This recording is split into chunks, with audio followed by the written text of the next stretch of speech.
What's up, everybody? Welcome to the Maryland Launch Party. I'm Mark May, ringleader here, HMIC up in the house. Wanted to let you guys know we got this huge Kickstarter coming up here for Phallic, Sorcerer's Revenge, and we are going to be launching here in about 3 minutes, ladies and gentlemen. 3 minutes. We're going to be launching this brand new Hellbringers project. It is the first story in the second arc of the Hellbringers series. If you didn't catch that first arc, you can get it on the trade paperback that will be on this campaign for you guys to be able to check out. This campaign is going to have so many guest artists, so many pinups that are going to be included in this. We're bringing in Dennis Zraut. We're bringing in An Vu. We're bringing in Brad Okamura. Oh, man. Andrew up in the house, ladies and gentlemen. Andrew from Crypto Comics. Can't wait to be on that show in a week or two. It's going to be awesome to promote the hell out of this campaign for Phallic. You guys can see that Joseph Michael Linsner original artwork for Jengar in the background. I am excited. If you can't tell, ladies and gentlemen, this is going to be one of the biggest campaigns we ever do. Share the hell out of this post. Please share the hell out of this. We are about to push and fight for the next hour, maybe two, on this campaign. And we're going to hit that launch button here in 1 minute, ladies and gentlemen. 1 minute, we are going to be hitting that launch button. But before we do, ladies and gentlemen, I got to share something with you right now. It is the King Marino video, ladies and gentlemen.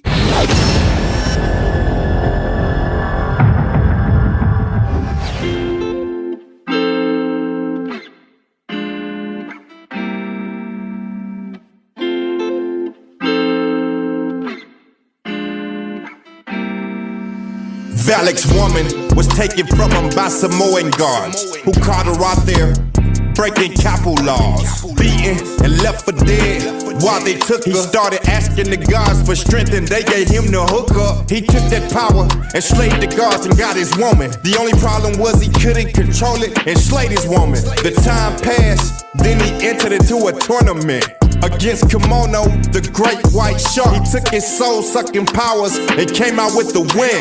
The tournament designed to go and find the best of men, the best soldier to recommend to the gods. Power building the soldier to go and do his bidding. Phallic talking to the gods at the top of a volcano lava rushing. He gets the power, then he start bluffing, and instead of helping Power seize Hawaiian Islands, he goes and throws himself into the fire, so he may never hurt another soul. He once bargained for the power, now he letting go. After jumping in the fire, hell the only place to go.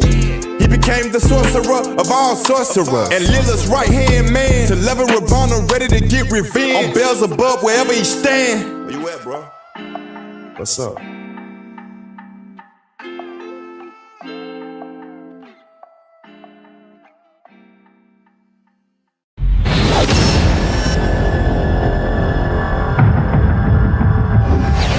Gentlemen, without any further ado, it is time to hit that launch button on this Kickstarter, ladies and gentlemen. It is 7 o'clock, and we are hitting the launch button right now.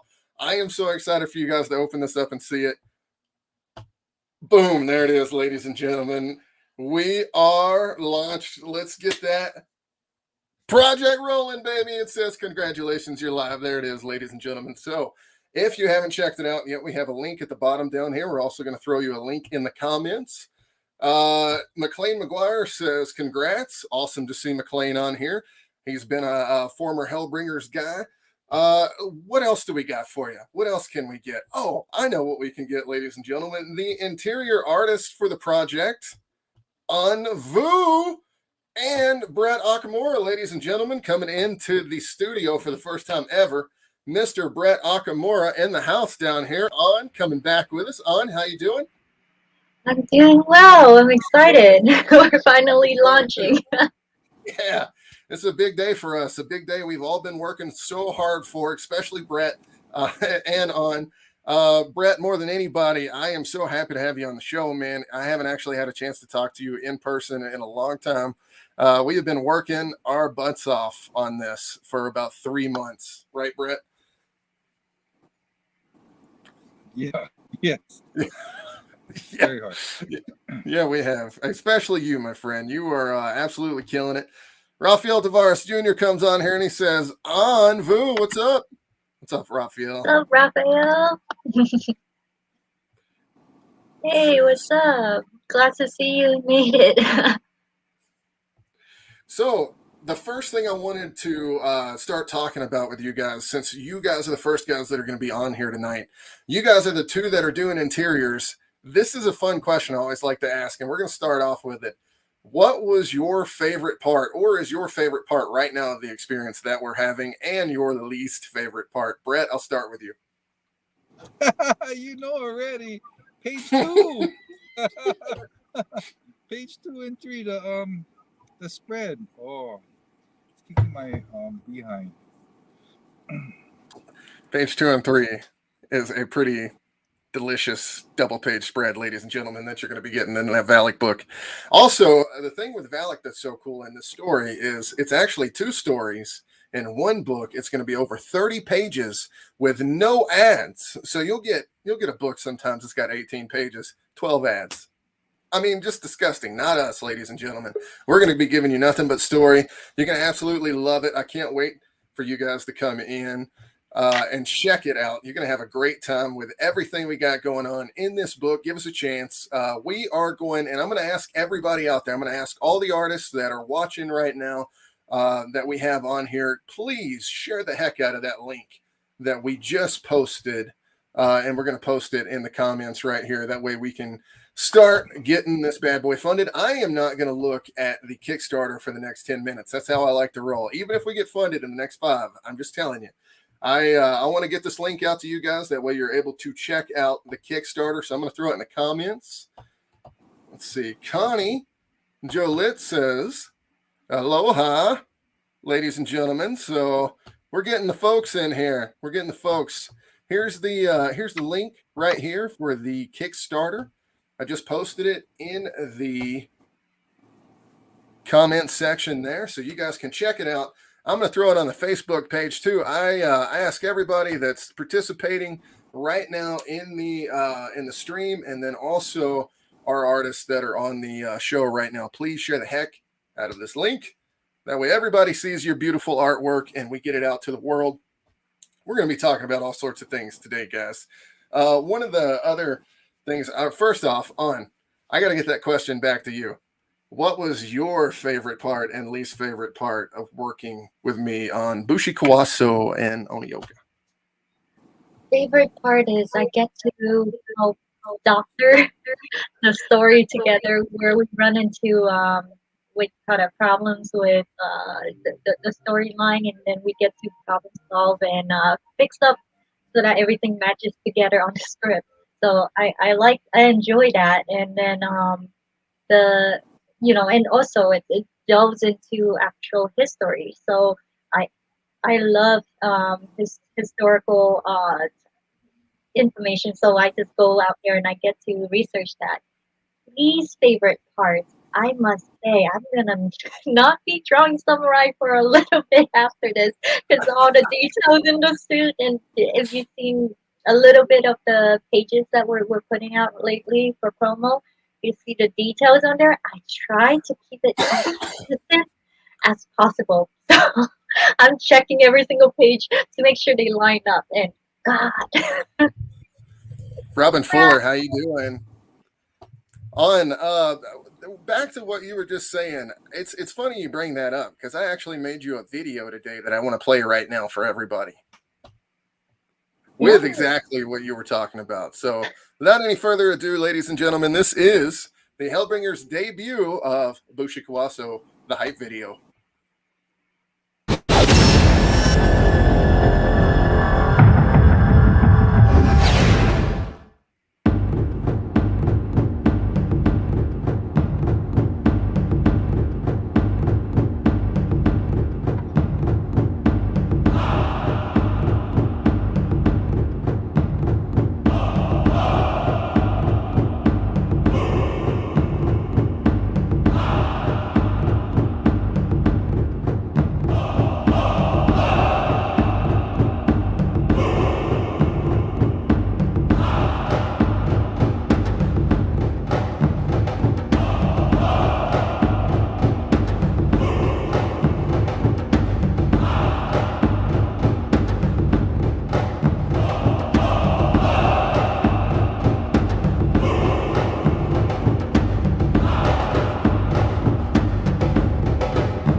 All right, ladies and gentlemen, that was the hype video for Bushi Kawase.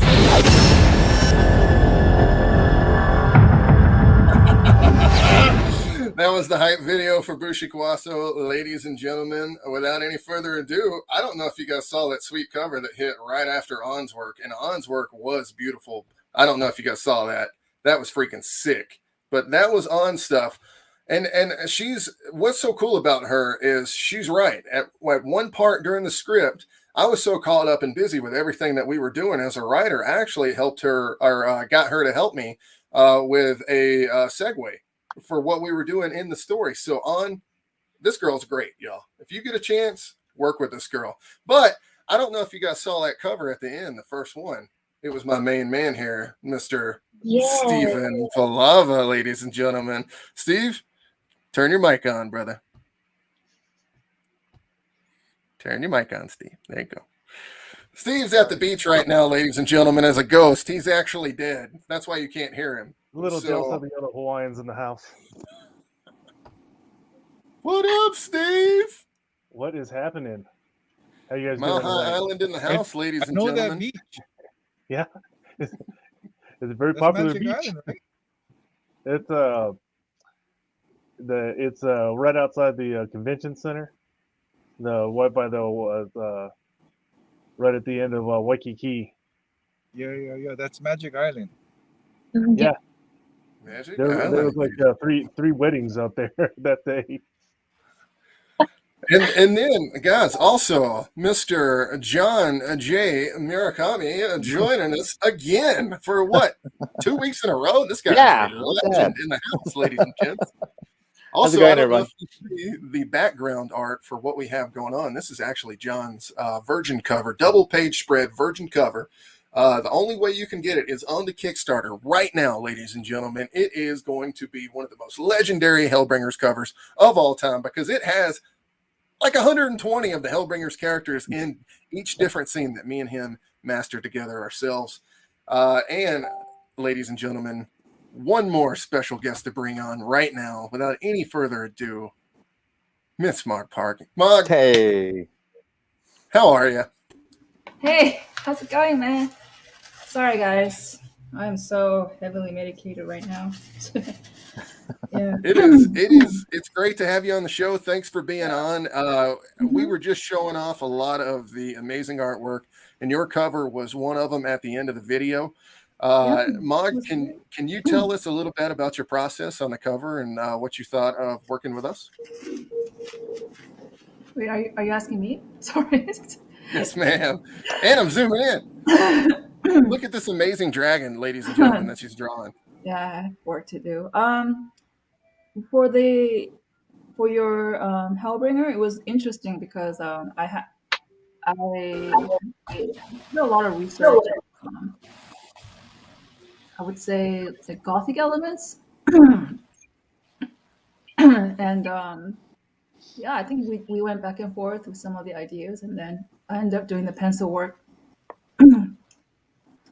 That's about it. I can't think of anything. Sorry. You're totally under cool. the weather. Yeah, thanks for I had joining to us, go to the even though you're hospital. sounding a little rough. This early morning. It was so bad. Oh, My fiance checks in and says, "You are talking to the best people ever right now. What a crew." I definitely agree with that, besides Brett. Besides, Just kidding. oh, thanks, buddy. I'm just kidding. You know I'm kidding. You So, know my favorite guys, are- we got a Kickstarter going on right now. I promised you I wouldn't look for the first 10 minutes. Also, guys, Philip Roosert comes on here and he says hi on. And then let's see. We are going to check the Kickstarter right now and see what we are at, ladies and gentlemen. Boom. $610 already within the first 13 minutes of that 2,666 goal. We are rolling, ladies and gentlemen. If you haven't had a chance, go check out that that link that we posted in the comments. And if all the artists that are on the show right now, if you get a chance, please post a link as well on your Facebook pages. That way we can get the word out on this Kickstarter. We're going to need all the help we can get, and we are going to fight to the end because $2,666 is not even close to what I put into this Kickstarter, and I got to get that money back. So let's fight. Woo! Woo! Oh yeah, I'm looking at the site now. It actually looks really good. Setup. Thank you, Hon. Yeah, I worked on it all day today. Me and my man Russ Cassidy. Russ will be on here just a little bit later, I believe. And then Steph Wilson might make a special appearance later on at the end of the night as well. We shall see, ladies and gentlemen. So let's talk about the covers just a little bit. We got a cover by On. We got a cover by Brett. We got a cover by Mog. We got a cover by John. We got a cover by Steven. We're going to have a mystery cover by myself. So I'm going to tell you guys right now, the reason I'm not showing you the artwork is because it might blow your mind, and I'm trying to save it. I'm just trying to save it for you. That's why it's going to be a mystery cover, ladies and gentlemen. Please go check it out. It's going to be the same cost as everybody else, except I'm limiting it to $75, or excuse me, 75 made, ladies and gentlemen. That's it for the mystery covers. And we're not going to have anything else. So I don't want to focus on me for this campaign. I want to focus on these guys. I don't know if you have actually seen these guys' covers, but we are going to start showing them off here in just a little bit with another video that we haven't shown off yet. And it is the Valak video that we saw a little bit earlier. Just in case you weren't in the mood yet, we're going to get you a little bit more hardcore into it, ladies and gentlemen. You want to know what's coming in the year 2022 for Hellbringers? We are going to give you the 2022 Hellbringers hype video. And then we're going to play you the Valak video shortly after, ladies and gentlemen. So go check it out. This is the first story in the second arc for the Hellbringers.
All right, ladies and gentlemen.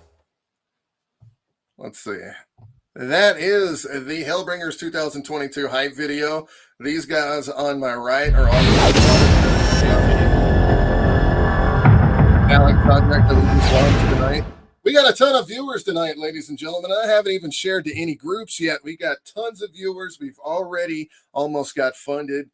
We are killing it, ladies and gentlemen. If you have not backed the project yet, we are 19 minutes into this thing, and we are just killing it on this show. Come on down and check out the project. Keep watching the video, but please go back the project right now. All these amazing artists have their covers out right now. We are doing something special with this campaign. We are bringing the heat. I'm telling you, we are going to make superstars out of these guys right here, every single one of them, because every one of them have special talent.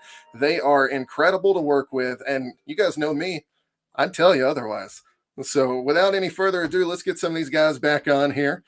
Guys, all right. The first question I've got for all of you, and you just gotta let me know right now, who's got the best cover? John. No. Hands down. Yep. No, I don't Hands think down so. the most work. I think it's John. No, He's no. got I think like everybody's cover is over great. the entire It's wonderful. Take it, John. Take it. I appreciate it, but no, everyone's. Every time I see everybody's different covers being posted, I'm just like, wow, because all the detail that On put in, Mog's cover, Brett's cover, Steven, it's just wonderful. Oh, there it is. There it is. I mean, you can't really beat this cover, ladies and gentlemen. It is an incredible cover. It's got so much story in it. It's incredible that you all love it so much, John. I actually agree. You got to take it, man. You got to take it where it's due. Well, we will show off all the other covers, just like we've been doing all week with the post. I mean, On's cover was finally revealed today. You have no idea how hard it was to sit on that for 2 weeks. Yeah. Brett's cover is a Hulk 181 homage to Herb Trimpe, and it is incredible. And Steve, that's your best work you've ever done for that Valak cover, and you know it, and everybody else did too, because they liked it a lot. Amazing. Like, I think they had like 28 likes on that post, man. That's incredible. Like, you're killing it, Steve. I love watching you get better, man.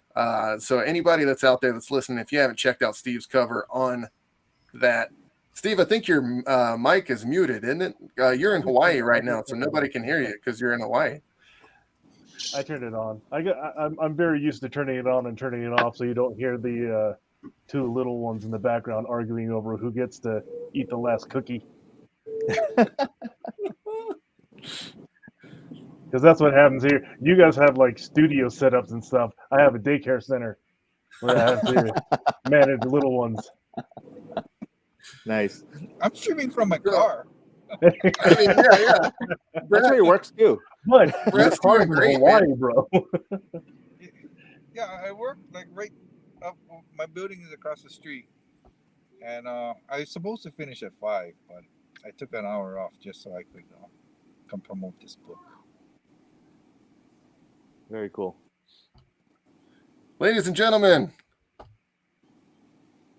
we get another guest in the house saying aloha, he also says double page a spread, isn't it? Yes, he was. He was talking about John's cover. John's cover is amazing, and I like this a lot. He says he reminds me of Sergio.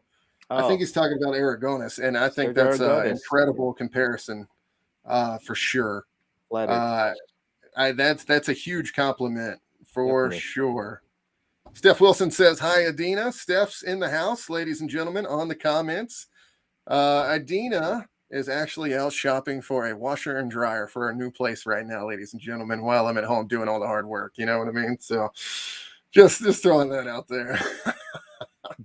Is that your new place already, Mark?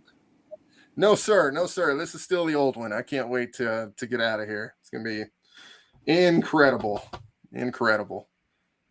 So we are launched. We are kicking butt on this Kickstarter right now. I'm going to go take a look real quick and see what we got going on here. Looks like the oh my God, we've got some incredible backers, some incredible return backers back in the project. I can definitely tell one person was very excited and been waiting for this all day today. Guys, we are now up to $640. 640. Wow. That's incredible, guys. We've been up and doing this for 24 minutes on here, and we've gotten to that point. Ladies and gentlemen, all the watchers out there that are watching right now, do me a favor, please check out our Kickstarter. I'm going to throw a link back up there for you guys real quick. And we're going to go down the line here. We're going to have you guys start to tell us a little bit about you. And I think we're going to start with ladies first. On, you go ahead. Tell us about yourself and tell us kind of how you got involved in this project, and also tell us what your dreams and aspirations are. Well, hi guys. Aloha. My name is An.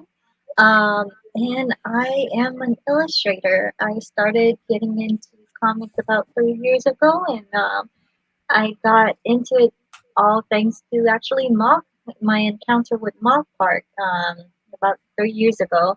And I ended up on this project because I actually reached out to Mark a while back, and I was like, hey, you have a cool project going on, the storyline of, Hellbringers, everything goes back down to hell. And like I was on that phase of doing like all of the bad girls, and yeah, I was like, oh, this is a neat project. So I reached out to him actually and saying like, oh, I would love to see if I can do something with you, and and possibly learn from him, because he's had some experience really publishing, self-publishing all this. And my goal eventually is actually to publish my own story eventually one day. So I'm just trying to learn from the best I can now, and I'm thankful for this opportunity to do so, and get my first ever sequential published with Mark and all these amazing guys here.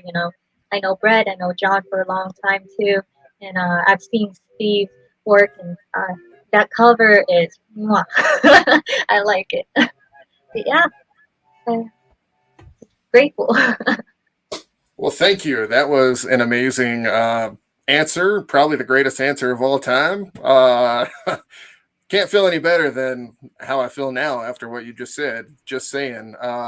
But I got to tell you, working with you has also been a dream come true as well. And all the people out there that are listening right now, you just have to understand, some artists, you work with them, they don't promote their own stuff. They won't even promote the book they're working on. I mean, you might get one share out of them. This girl has literally put the boots on the ground and gone to comic stores and stuff like that. Nobody does that. Nobody does that. She does it. Just saying, folks. Just saying. Also, what would you like to do after Hellbringers, after this opportunity? Actually, I don't have to think too much, because ever since I started working with Hellbringer, even before I publish anything out the door, I am currently looking for sure. I'm going to be doing 2 books next year. So one is a trilogy graphic novel, and then one is an actual independent comic book that I'm the sole interior artist on. So that I'm looking forward to that. We already got the contract signed. Everything is on the ground, ready to work. I've been approached by a couple other folks. So those things are, in the work and getting laid down right now. So next year is a stacked year, and I am looking to go on over to the mainland and do some store appearances and possibly some conventions there. That is still in the planning process right now, but finger crossed it all goes well with the whole COVID thing, and possibly be able to see more people in person. Well, I think you're going to do great, and I really hope that you hit that con scene and just kill it. I really do. I cannot wait to see what you do from here, and hopefully we get to do another one of these Bushi stories, ladies and gentlemen, because it ain't over yet, ladies and gentlemen. It's just the beginning. So, Brett, you are next, my friend. Why don't you tell me exactly what your favorite part of this process was? You've already told me what you hated. And then also tell Don't everybody worry how we for met and how we got together and how you got into comics. Tell us what brought you here, brother. Oh, what brought me here? Well, okay, let's start with how we met. Like, it was the amazing Comic Con Aloha 2020. I'm your And, favorite artist. I'm your favorite artist. And Mark was sitting. He was boothing This right guy. across from me. Sorry. He was boothing right across from me, and then I was bored. Like it was kind of a slow day, so I had this one this print I was selling that had this demon from the book I was working on, the hexing, and he chopped off a person's head, and so I had the demon holding the head, but the head was blank, so I could draw anybody who came by and wanted me to draw their face on it. So I was bored, so I drew Mark because he was across from me, and then a little while later, I went over there, I gave it to him, and then he sketched me, and he made a word bubble and said, "My favorite artist, Mark May," or something like that. That's why I call him my favorite artist. He's not really my favorite, but I tell him.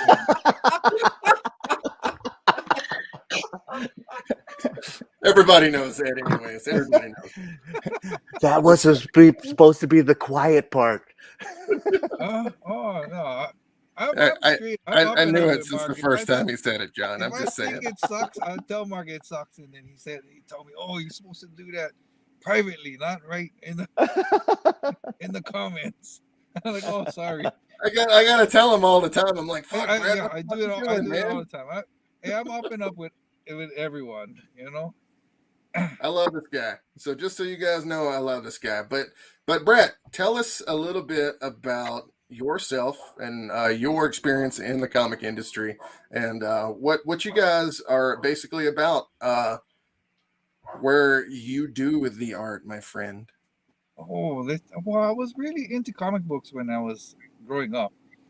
Really into like X-Men. I really like John Byrne. Um, who else did I like? Dave Cockrum. I think he did some X-Men books. And then I stopped collecting for a little while, and then Jim Lee came along, right? So, I mean, he's awesome, right? So, he's not my favorite. My favorite's probably Brett Booth, probably because of the name. But anyway, so I was really into books when I was young, and then I drew a lot, and then when I got married, I kind of stopped drawing. More, working, take care of the family. Then I got divorced. And when I got divorced, I bought me some markers and pens, and I started drawing. And then I found Comic Jam Hawaii, and I started hanging out with these guys like a lot. Like, every other Sunday, we used to meet up at the mall and just draw, and it was really fun. And a little while after that, this one guy who was doing his name's Mike. He's doing the Hexing comic. He's the writer, and he needed an inker. So sent in some samples. He hired me as an inker. Then next thing you know, he couldn't find the penciler. So I ended up penciling and inking issue 2 and issue 3. Issue 3 was the issue where we was at the con for. And I was working on issue 4, and then this Hellbringers project came up. So I kind of, sorry, Mike, I threw Mike on the back burner to work on this hexing project. So soon as I'm finished with this hexing, with the Hellbringers, I will finish hexing number 4, the final issue. I don't believe you, Brett. Huh? I don't think don't you're ever going believe to get that. Hey, Dude, look, Brett, I keep just thinking wanna- when you said hexing, I kept thinking you were I saying really- like sex scene. It's like, well, you're gonna have sex scenes there? Damn. no. Yeah. Hey, well, Mark, I mean, we've been at it for about 3 months, and I work 12-hour days. I work most weekends, and I mean, I think I'm doing pretty good for. I'd say, for what yeah, time I'd I say, spent. ladies and gentlemen, I am kidding. Just so you guys know, everything that comes out of my mouth is a joke. This fucking guy right here has been killing it. Okay, Oh, we so can he swear has here? absolutely been killing it. He's doing great. He's great to work with too. Honestly, like he asks a bunch of questions. He wants all the details, and I mean, straight up, if you need some comic relief in your life, that's the guy. So, and I always fucking knew that I wasn't your favorite artist, Brett. What the fuck? Yeah, maybe my 101st favorite artist. Maybe. Christopher, like 101st.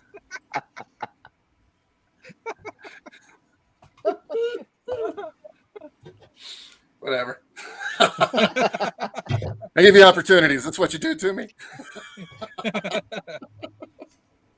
All right, All right. I got ladies you up and there with gentlemen. John Byrne and Jim Lee, Brett Booth. Oh my god. Let's see.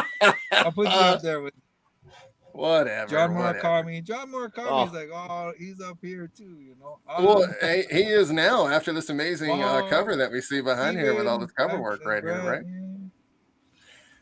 All right, Brett.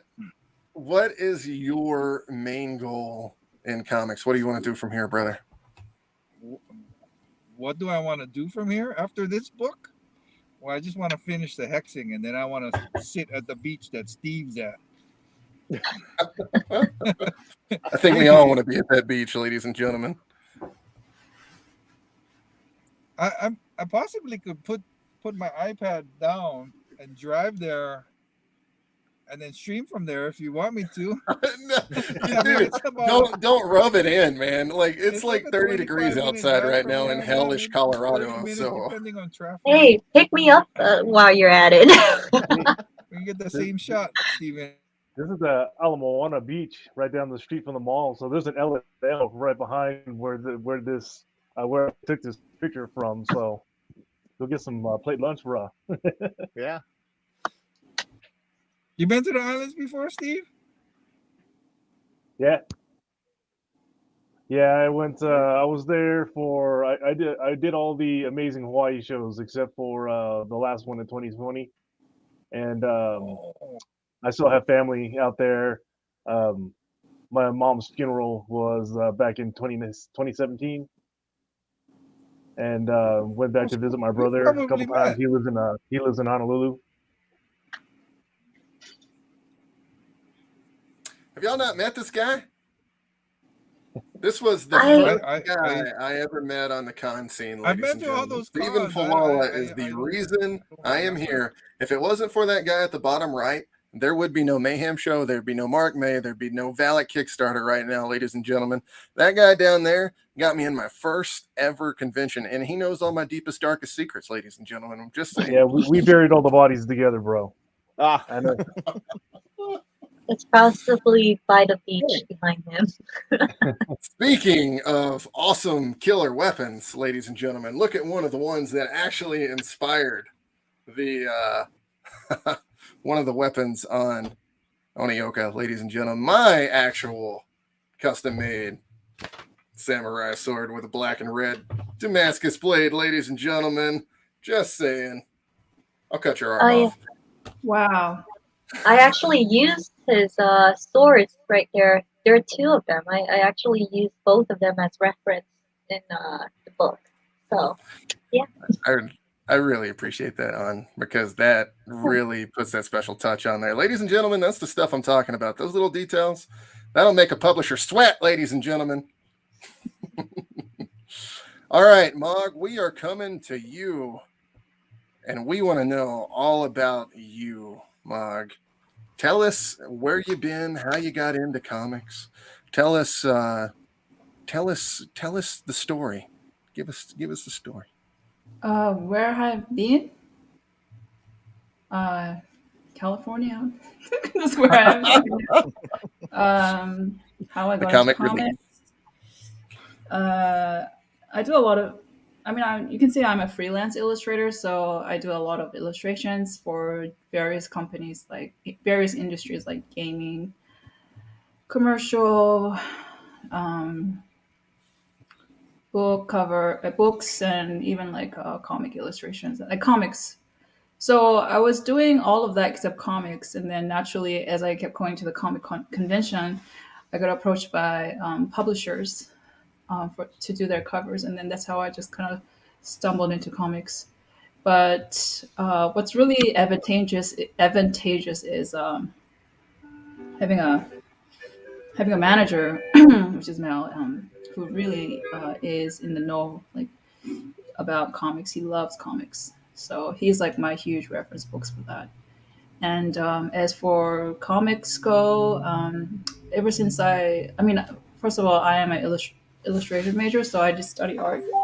And I particularly liked, even early on before I started my career, I like the older classic comic artist which is like, what is that guy's name? Bernie Wrightson. Bernie Wrightson's one of my all-time favorites. And then there was all in the same group. Kaluta, Barry Windsor-Smith. Oh yeah, BWS all day. His Wolverine was the best. Yeah, and then there's another guy who does, let's see, similar work. He did the Midsummer Night's Dream and Stardust illustrations. Charles Bess. Yeah, Charles Bess. Thank you, Mel. Charles Bess. So they are my, I would say, huge influence when it comes to comics. That's it. All right, Mark. Thanks for telling us about that. Let me ask you a question. When it came to Game of Thrones and you getting the work for that, could you tell us a little bit about that process? I remember, I know I've heard the story personally. I know everybody out there would like to hear it. So I would say the biggest gig I had in my art career was working for the Game of Thrones series. And before that, I was posting up on DA. Well, it was mainly, again, my manager posting up my artwork on DeviantArt. And it was Game of Thrones fan art. And before even the show aired on the TV series, I was a huge fan of the story itself, like the book. So I knew a lot of like in-depth, weird informations about the book, and I was just a huge fan. So Mel told me, he's my manager. He said, "Hey, why don't you just do illustrations of something you love?" So I did fan art from the Game of Thrones series, the books, and then he posted it up.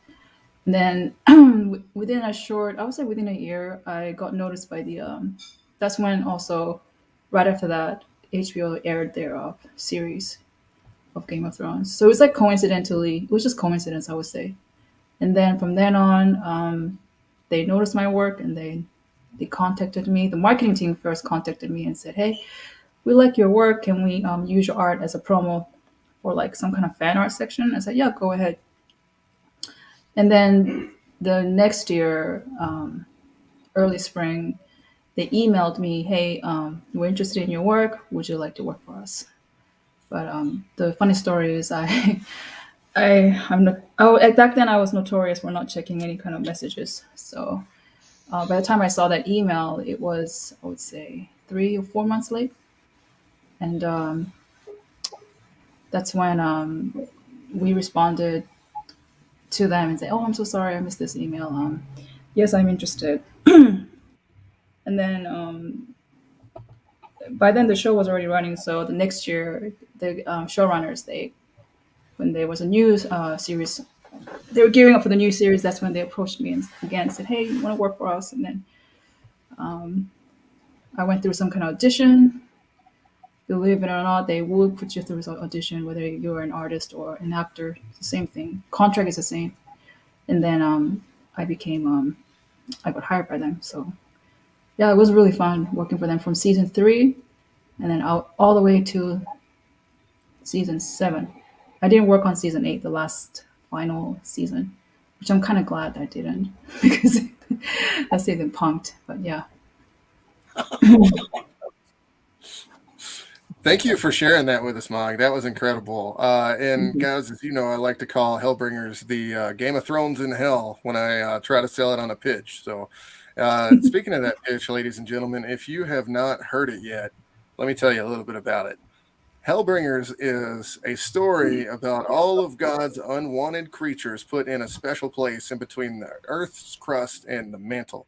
And basically, it's just this area where all the different um, um, creatures that maybe came before a species like elves, dwarves, things that have died out on this world are now living there. Dinosaurs, and if you watch the video earlier, you get a little sense of where we're going, the direction, the dark direction we're going with the story, and even in this book for Valak and Bushi, I mean, you get a sense of two characters, one with an origin story for Valak that you're gonna love. If you read Hellbringers: The Ties That Bind Us on the last Kickstarter, you know you want to know more about the character Valak because he's one of the main characters in the book. So this is going to be a little bit about that story. You're going to learn about Valak. You're going to learn about Ravana. You're going to learn about Bushi Kawaso, ladies and gentlemen. It's going to be awesome. And I mean, without any further ado, I mean, we're going to have to bring on one of the greatest special guest appearances of all time for a Hellbringers launch video. Ladies and gentlemen, the special guest appearance, and we got to put it up real quick. Special guest appearance. You guys know who it is. The man with a plan, the only person I can do Hellbringers with for the rest of my life. Mr. Russ Cassidy, ladies and gentlemen. What's I up, really- brother? I really don't think I warrant that kind of introduction. I really don't. I'm going to go ahead and say you warrant every kind of introduction possible. I actually was going to make an intro video just for you, kind of like a Titantron video from wrestling, just to play it on the show before you came in because I thought it would be badass. But Oh my gosh. I mean, guys, we got to thank Russ for coming in. Russ is the letterer and designer for this book. He's actually the guy that is doing all the trade versions and trading up you guys' covers. So, Russ, I mean, I appreciate the hell out of you.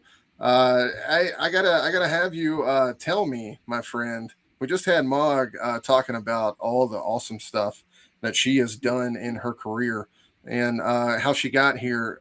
Mog, the way that we met. Do you remember? Not really. You told me about it, but I don't I really remember. remember. Sorry. And so Brett remembers, right, Brett? Brett, you there? Brett, you asleep? He's driving. Sorry, Too hot in the car. Ah, He's already driving. working. Yes. He's thinking about Stevens Beach. Service sometime. Hold on. He's trying to I figure love out how to this drive. cutting to Steve. I love Trying to cutting to figure out how to Steve as get he here. goes on the beach. All right, so actually, I think it was Brett. Weren't you the one that took me over there to meet her? Yeah, you were like a little. He was gonna say little bitch before He got was going to out. say bitch. Yes, he was like, you were a little You whiny cut him bitch. off right at the point. Like, He was going to say you were a little whiny bitch and you wouldn't go over and talk to her yourself. Let me hold your hand. You ginger freak. Come on. oh, Oh, God. It's funny because it's true.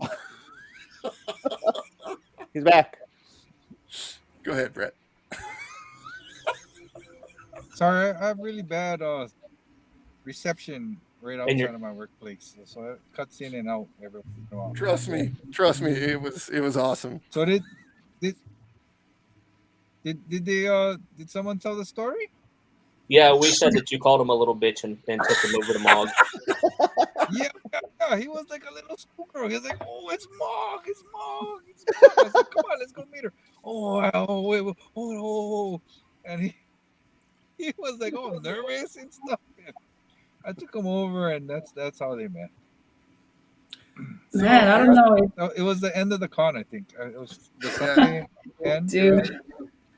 Mog, I'm I not always gonna know lie to when- you. I always know when Mark wants me super to try to nervous. introduce him to somebody because he comes over to me with his like head like his shoulders up and his head down and he's like, "Hey man, you know, I've never met that guy, and I'm like, come on, dude, let's go, let's go. I gotta say though, I don't know what's worse, the little bitch or the little schoolgirl, man. I think I would. Right. But yeah. All right. Sorry A about lot that. of love in the room right now. Yeah, it was. Well, hey, I mean, it's at least it's aimed towards me. You guys know I can take it, right? Hey, Mog. So for real, like I was nervous to meet you. Like I just, it's one of those things. You know who the people are in front of you that you should just respect the hell out of, and you were one of them. So I'm just appreciative of you working with me. Steve, I'm appreciative of you working with me too for all those times that you took me up and had me meet people, because that was at least 100 times. At least 100. Russ, Stop counting. I might be the only person in the world that owns an original Russ Cassidy colored art piece, ladies and gentlemen. I'm sure there's a few of them out there, but not too many though. That we did a show in Lexington, Kentucky, and I was fortunate to be able to color a couple covers from Remarks and whatnot. And the one cover that you do have, yes, I would love to have, because it's got Norm Rapmund, Mark Teixeira, Marat, Ryan Kincaid, Anna. I mean, it's just so many awesome artists on that piece. Adolso, Sajad. Yeah, I all their little don't sketches. think And I don't think Anna's on that one, brother. Oh, okay, maybe she's not, but either way, there's some really awesome pieces on there. There Are some awesome ones, yeah. Well, Russ is actually gonna be coloring some of my work in the future, I believe. So wow. Yeah, I'm I've had a practice. I'm pretty sure. I've had a practice piece. Yeah, is it? I've done a practice piece, but yeah, hopefully for Phil, there's a couple. Yeah, I'm most likely gonna run into you again. You're spread everywhere now. You've been a busy man. Yeah, it's one of those things where I've been very fortunate. I mean, I haven't been in the comic industry for a very long time, but I've just been very fortunate to have had the right doors open at the right time, and just been at the right place to meet like Marat Michaels and folks like that have just given me opportunities to do things. And Mark, I mean, Mark has given me a lot of opportunities to grow in the industry as well. I mean, it's not, I'm an IT guy by trade. I've been in IT for over 20 years. That's my day job. This is more of like a fun hobby.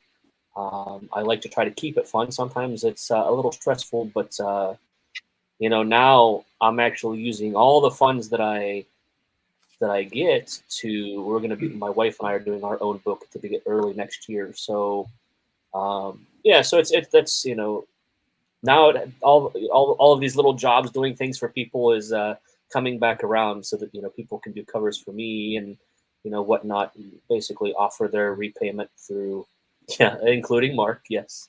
So, but we're going to do a 4-issue miniseries over the next 2 years. So I may be bugging some of you to do covers as well. So we'll see.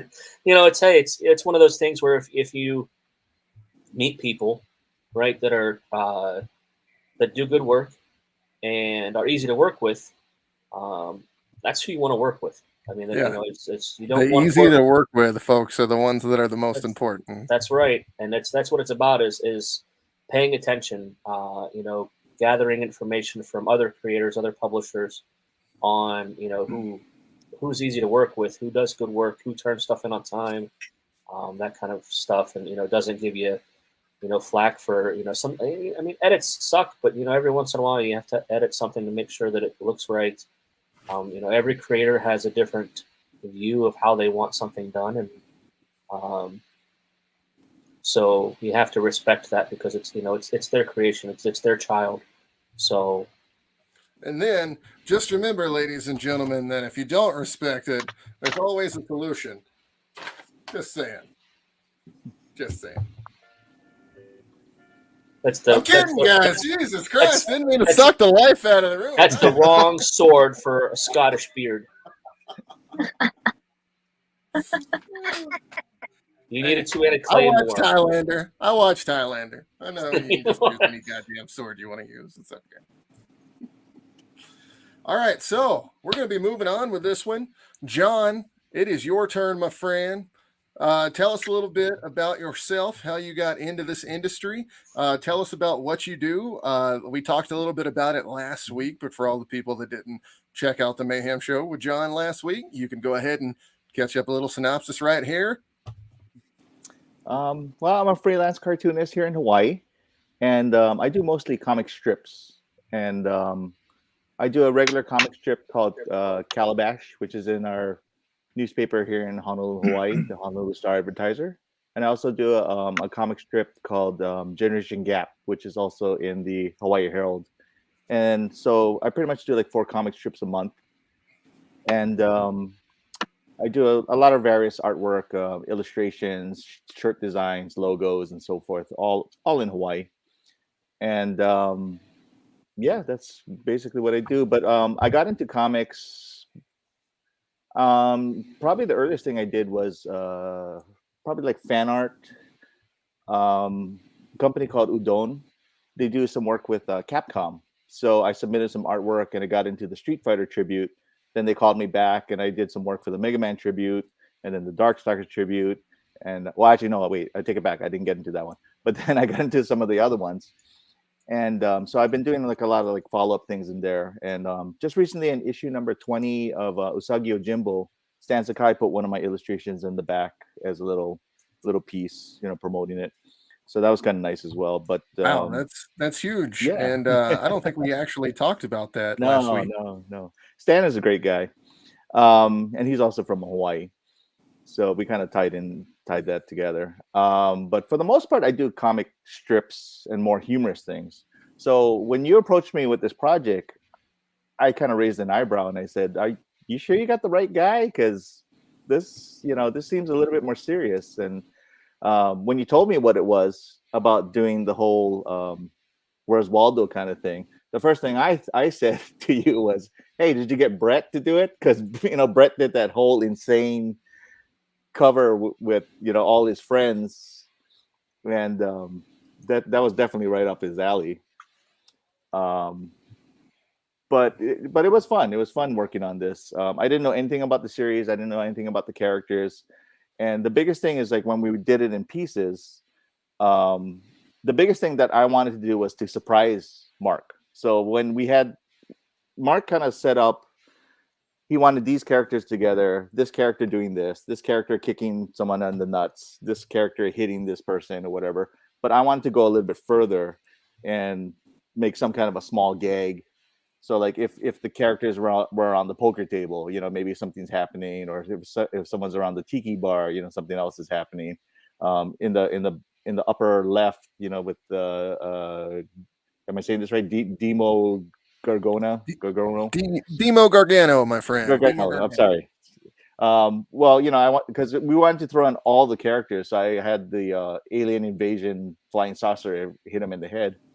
And it's funny how we mentioned talking about respecting the characters, and so early on I asked him, I said, "Do I have free reign to do, comedy things?" And he said, "Go for it." And we lobbed everything off of each other, and it was really a fun project to do. So when we put it all together, it was this big, nice mural of all the characters. So it was fun. We're actually showing it off right now on the big screen, John. Cool. So everybody that's out there watching will be able to see it. And if you're watching this on your TV or on a computer, you're going to get an awesome view of this double-sided cover that you can only get on the Kickstarter right now, ladies and gentlemen. This is probably one of the most incredible Hellbringers covers we've ever had, period. And it's great to hear everybody talk so good in the group so far that we've had tonight about this cover, because it shows how much they love it, and they can respect it as artists themselves and can see how much hard work that you actually put into it, my friend. I was telling you last week how incredible it is, and I'm just so happy and proud to have worked with you because I've never seen anybody who cared as much, really, honestly, about the details. So one of those things that you just don't see too many artists do nowadays. That you might get one character out of somebody. You're not going to get 120 of them, ladies and gentlemen. Just saying. You know It's what I a mean? Christmas cover too. I mean, yeah. Santa Claus is there. I see it. And right. if you guys He's don't knocking see out. it, He's knocking out and Adolf. yep. So if you guys don't see it, Santa Claus, spelled CLAWS, is knocking out Indominus Adolf right there, which is one of the incredible scenes. V, the fairy assassin, my kid, Violet, is actually up at the top of the cover with Rhinoceros Rex and Elefante. And then I'm actually standing right beside them. Jubilis is actually based on me, so it's it's kind of cool. You can actually Are see you in it? Jengar and Shred. What'd you say? You're in it? Yeah, I'm and in it, Brett. the guy at near the top, next to the Triceratops getting like electrocuted. There's a guy with an orange beard and a blue Let me suit. go look for this picture and so I can blow it up on my phone. And then You like have to zoom straight in. below that guy in the blue suit, just a few characters down, you'll see Santa Claus knocking the dude out. Yeah, right under the dinner table. Yeah. Yeah. And then you can see Lucifer the Conqueror down there blabbing away to Michael and Gabriel about how great he is. And then you can see Lilith kissing Attila behind his back.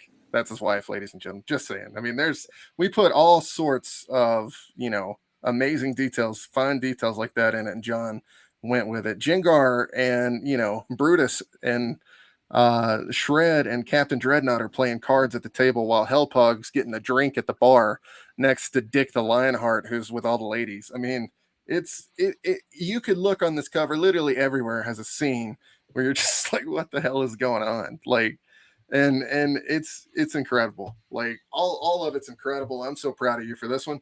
And John, while we got you, could you tell us a little bit about what you might want to do from here? From here, definitely. At one point I actually wanted to get my comic strip syndicated, but I heard it's a lot more difficult now. There's really a lot limited space now. Newspapers are actually like phasing out, so there's not much need for syndicated strips anymore. But definitely want to get more comics out. I would love animation. That'd be something really cool.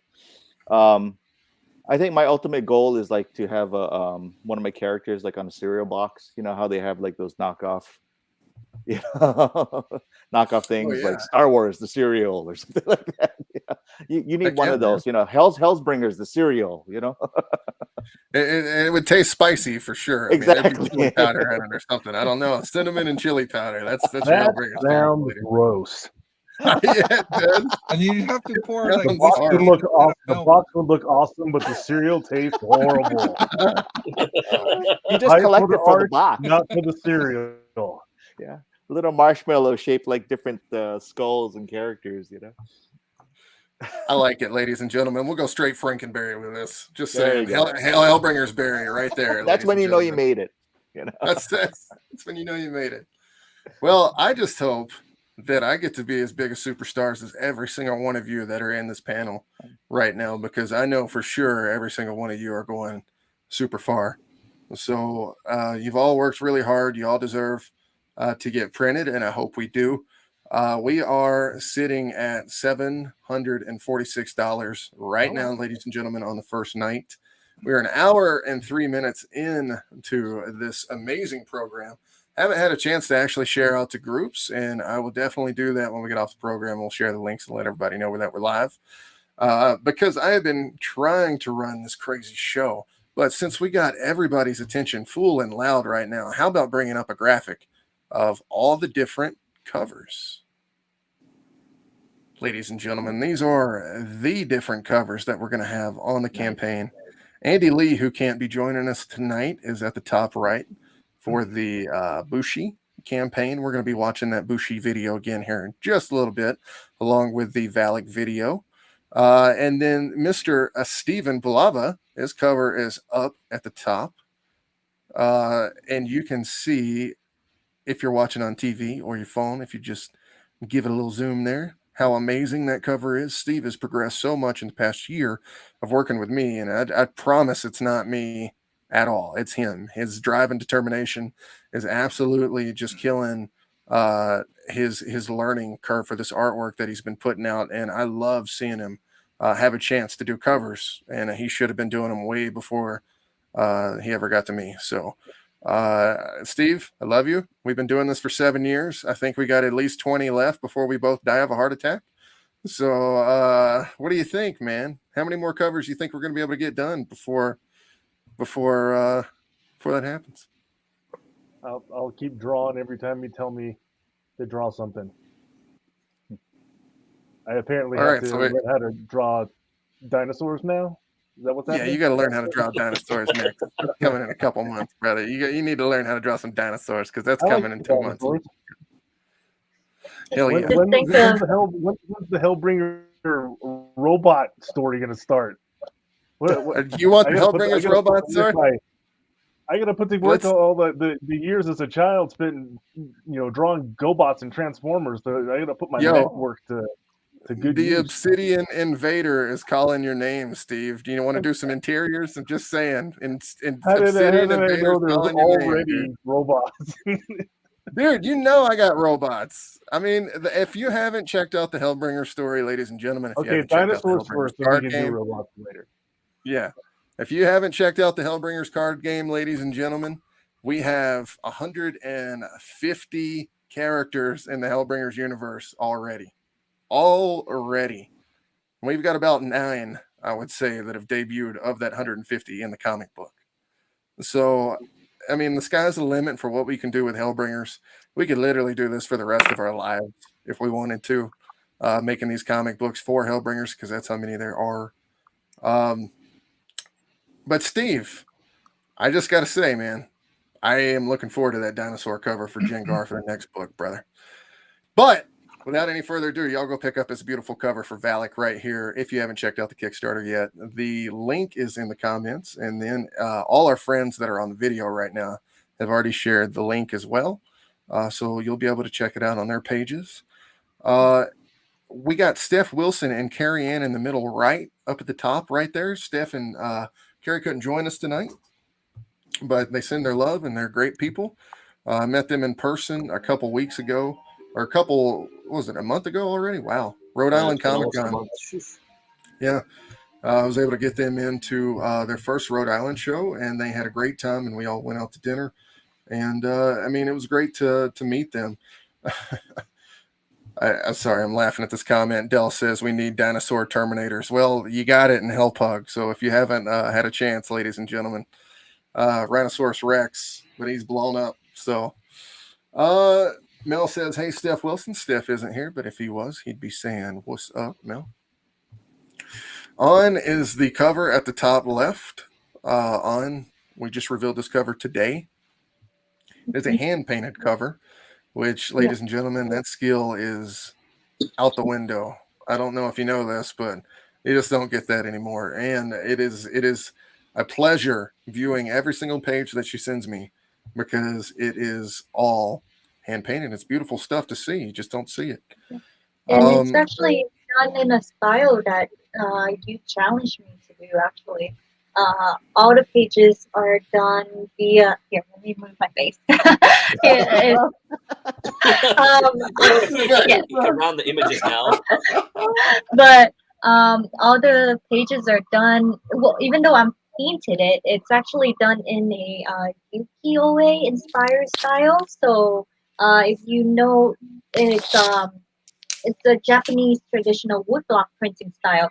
Now, we wouldn't have that time to do that, because if you really look at it, you're cutting into wood blocks and you're making those engraving and then stamping it on. So right. I can only do what I can with the paints I have and try to emulate that style back. So yeah, that was my instruction from Mark, and I took that as a challenge and ran with it. But I believe the first page that we showed on that book is claimed already. The colored original page is claimed. So It is yeah. actually claimed. It is claimed, ladies and gentlemen, by me. Okay, so I'm just throwing it out there. That's gonna go on my wall right next to all my smoking accessories. No, I'm just kidding. I'm just kidding. So just so you guys know, I did buy it though. I love that art. I think it's great. I think all her work's great. And for her to take the style and run with it and actually be able to do it, not knowing how to do it, I'm sorry, but give it up, ladies and gentlemen. Like, she did great. So we're gonna bring this back up. That was a silent clap. These two right here. That's why you guys are my best friends right here. Man, Russ and Steve, I can't wait for you guys to be able to meet each other in real life. So my like two best buddies can meet. I feel like we'd all be playing NBA on the couch right now. Let's bring this back up. So John's cover is at the bottom right down there. We have featured that on the show a lot tonight because it kicks so much ass. Brett Okamura is at the bottom middle. So that is the Hulk Hey, Mark. 181. Yes, sir. Mark, Yes, sir. can you say oh? Oh, I have been waiting for this. Yes, yes, Right. please. I have been waiting for this. Oh, Kamura, not Okay, Kamura. here we go. Here we go, ladies and gentlemen. Here we go. Here we go. Okamura. Very good. Hey, I have gotten it wrong for 2 years, ladies and 2 gentlemen. It's years. about time I get it 2 right. I'm years just saying. wrong.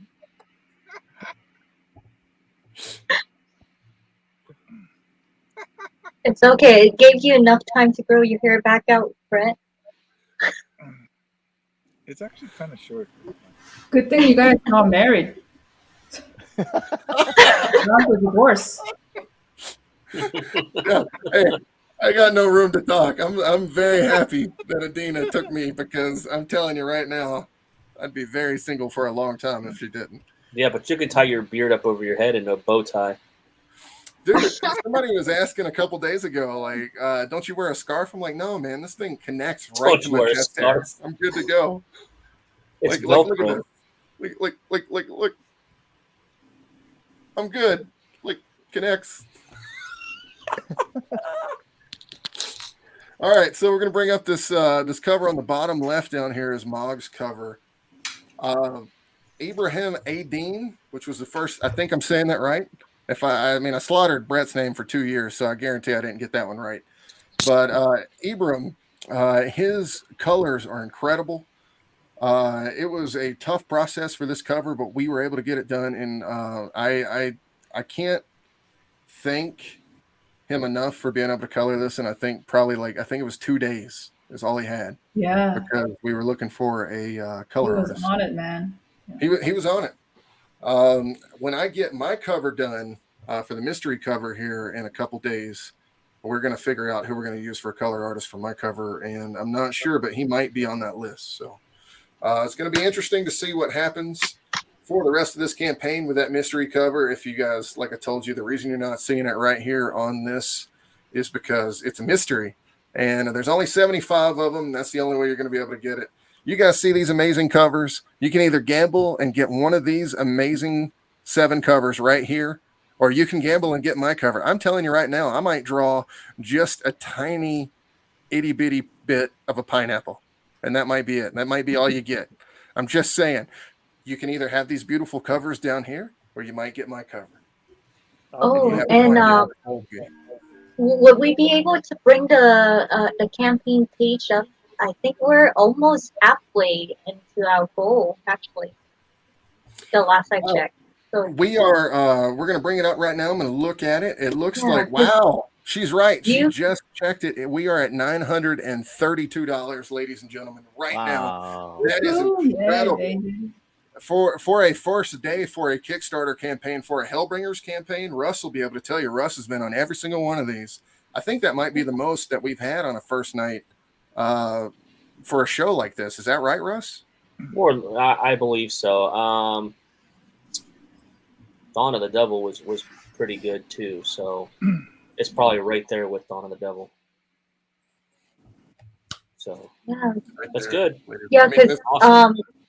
it's a good I first had a- day, it's a good start. We got to have a start like this because if we don't, we just got to kill it, man. We got to run in there. We got to kill it. We got a long way to go. We're at $1,000 almost right now, and we want to push this thing as far as we can get it. You guys see those stretch goals on the campaign? Those stretch goals are going to be great. I'm going to sign all the books at 9,000, 25,000. I'll remark every single cover with a hand painted remark for every one of them. And I'm sorry to cut you off. Go ahead. Oh no, I mean, why don't you bring it up the page? Because you have some sweet packages and things that I didn't know you were gonna do on there. That is pretty cool. So yeah, let's bring it up and let them see it. I wish I could. Oh. So the only way you can do that is if you have two screens. So I don't Oh, have two shoot. screens. Yeah. You want me to share it? I can share the screen. Yeah, that would be amazing. Okay. Give me a second. Yeah, I'll put that up. While she's bringing that up, ladies and gentlemen, we're actually going to play the Bushi video. We just did all of our introductions besides Mr. Cassidy, who we'll get back to for that introduction here in just a second. And don't you shake your head. Don't you shake your head. And we're going to go ahead and play that video right now for you. But I'm watching Mark Draw Dragon.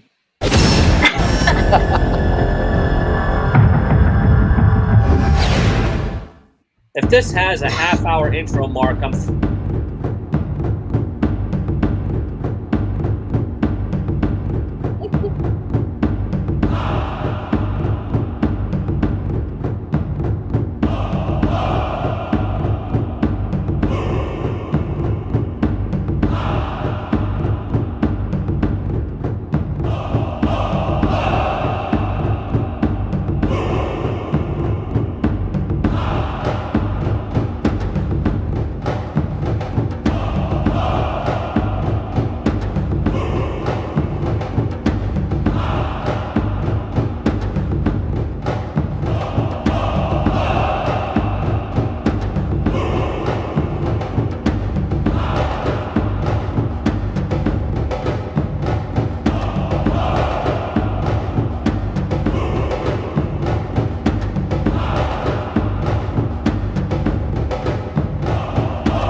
That was awesome. That was an awesome drum play you had there, Dan. Yeah, me too. I really Awesome. liked the drums. I believed it fully. Yeah, music was spot on, yo. Soundtrack. So, guys, that's Adrian Von Ziegler, one of the best composers in the world, actually lets us use the music for my campaigns. I had to message him personally and talk to him. I've always loved him as a composer, and it's crazy that we get to work with him. Connie says, I love Andy Lee's cover. I love it, too. I can't believe he let us use it. Andy's a great guy. He actually sat beside me at the last Hawaii convention that I did. Mel just asked if I'll be at the next one. I'll be at any convention Hawaii ever wants me to have me at, because I love Hawaii. So, period. Like, if they ever were like, hey, man, you want to come out here? I'd be like, yeah. I want to go to Hawaii too, but it will take me a long time to row from California. Yeah. You better start. Mark likes to eat this way. I'm bringing Steve. So Steve's coming with me next time I'm coming. Right, Steve? I can deal with that.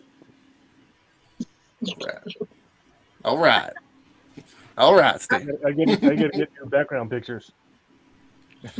Oh yeah, we need to get you a couple more for sure.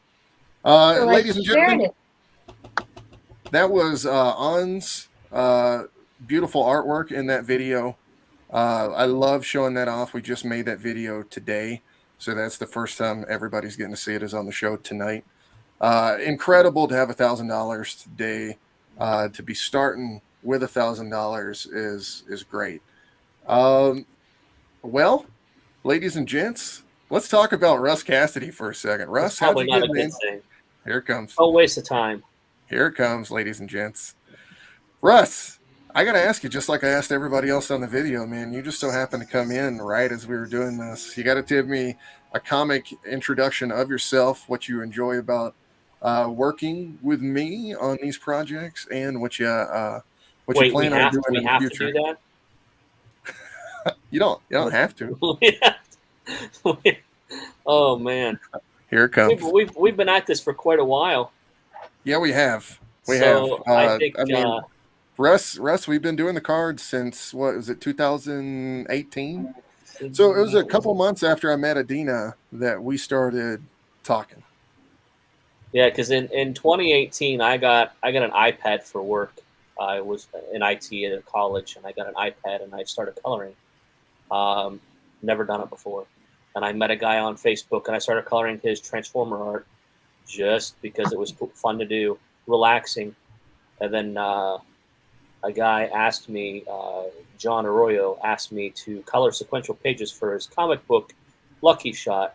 And I mean, it's a tiny book. I mean, he does a great job. He's a one-man show. He hires artists, hires colorists, that kind of stuff. And I colored 20 pages, something like that, in a cover for his book. And right around that time, you were doing was it the first set? I think it was the first set that we did. And I was working with a guy named Rick Lozano as well, who got me the gig coloring that Lucky Shot book. He's here local to me in Ohio, and I think I asked you. I'm pretty sure if Rick and I could do some cards together, and I asked Rick if he was okay with it. And then we did the 4 Horsemen. So we did 4 cards that were all connecting, which was kind of fun to try to figure out how to take 4 11x17 images that were connecting and shrink them all down to card size. But it worked out, and the cards looked pretty cool. So that's how that started, and then we just moved into card set 2 because your buddy that was doing the layout for the cards in Photoshop decided that it was a little bit too much for him, so he didn't want to do it anymore. I said that I would take a stab at it, and basically figured out how to break down the cards into layers, and started building the cards themselves. Putting the story on the back, the images on the front, changing the text, all that stuff, and it just kind of grew from there. And then when you hooked up with Mr. Harden there to do the Sacred Heart, there was a growing process there too. You offered me the ability to color the book and whatnot, so we did that, and then it was it just kept going, because then after that it was like, well, okay, we can do this ourselves. We don't need anyone else to really help us do the Kickstarters and everything else. So that's kind of grew on from there. This year, I think, I don't know what, four books. Sacred Heart was the first book, which was last fall, and then Jengar and Shred. January, and then Yep. Dawn of the Devil was March, and then Hellpug. Hellbringers or Hellpug we launched Yep. on 420. Yep. I remember. And then Ties That Bind Us was July. I believe it was July. So yep. in that meantime, I've been coloring covers for other people, and I mean, right after I did Lucky Shot, Morant Michaels reached out and said, "Hey, we have a book called Naughty and Nice that we're looking for a colorist for, and he's like, I think you'd fit. So I started coloring for Marat. That was early February 2019 ish. And it just grew from there. I think I colored like 6 books for him last year or in 2019, and it's just grown. I've colored over 350 sequential pages, probably closer to 400 now. Dang, Russ. It's been 2 years, ladies and gentlemen. That means he's been doing a page almost every 2 days. It's crazy. But then this year, since I was doing your Kickstarters, it was like, okay, well, other people. Well, actually, I don't know if folks know Brian Sharp, but Brian Sharp was Marat's partner with Counterpoint. He kind of wanted to get out of the business a little bit and spend some time with his family. So Marat basically said, hey, do you want to step up and do some of this other stuff for me that Brian was doing? So I do all of Marat's crowdfunding, his website. Now I edit all of his books. I hire artists. I pretty much do a bunch of stuff on the back end part of it, which has been awesome because I get to see that part of it as well. And working with Mark and Marat especially, Phil Russert, and a bunch of other guys, a bunch of other creators, it's really helped me to get a better understanding of the whole comic process. The building, the whole process of actually bringing a comic to reality. So it's really helped me, especially for our book. And I am one of those people where I want everybody to succeed. This is not, it's not a money thing for me.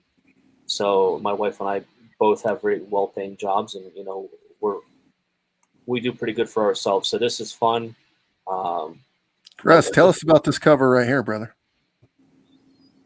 Oh, this one by Kleber Suzalima. This was a cover for the trade paperback. It's a pinball game. I thought, when Mark said that he was doing this cover, it's awesome. I've not seen anybody do a pinball game cover before. Basically incorporating, all 5 of the books, first 5 books into the cover. So, it's really well done. Kleber did a great job. And then I had the opportunity to color it. So it was a lot of fun. Guys, that cover will be on the Kickstarter. We are giving you the option to be able to pick up the trade paperback on the Kickstarter. So we're printing those right now. Russ, dude, that was a great intro, man. Yeah, but just real quick, I've done like 15 Kickstarters this year for people. That's a lot. I have 2 more to go this year. I'm not done yet. But if anybody, I'll toss this out there to anybody. If anybody needs help with a Kickstarter, let me know. Even if you don't want to use me, I will at least give you some guidance on how to do it yourself. I have no issue. Like I said, I'll help anybody that wants to learn. So if you want to do a Kickstarter or other crowdfunding, you let me know, and I'll help you guys. I'll help whoever wants to help. Ladies and gentlemen, that is Russ Cassidy. He will help you. Please message him if you want to get into this as well. What you got here? So let me refresh real quick. Let's see where we're at, because this thing that's sitting here for a bit. Okay, we're still there, $932. And we're reaching that 1K, just, within however long we've been on here. So it's quick. We have actually been on here for almost an hour and 30 minutes, ladies and gentlemen. So if there's anybody guest-wise on the show right now that feels like they need to get off because it is way getting late, I totally understand. So, guys, thank you for being here. We've been doing this for an hour and 13 minutes. And you guys have been here just being awesome the entire time. We actually haven't had a chance to shut up until just now for me to be able to give you guys the option of hopping off. So I know we all got some kids here. Steve, talking to you. So if anybody needs to hop off, just let me know. As we're checking out the Kickstarter here, On is going to scroll down, and we're going to put this in the fuel view so you guys can see everything for the Kickstarter. So we got all the different. Go ahead, on. Go ahead. Oh, sorry. We just passed Brett's work here. This is awesome color. I've seen it in black and white before, but I didn't see it in full colors until now. Yep. And then great job, Russ, on the font here. I really like it. At first, I was like, how are you gonna mesh this with the covers? But this is the great font that you went with. Russ with the amazing logo creation on this one, ladies and gentlemen, for Valak and for Bushi Kawaso. Yeah, when I just had to find the Japanese symbols to match up with that.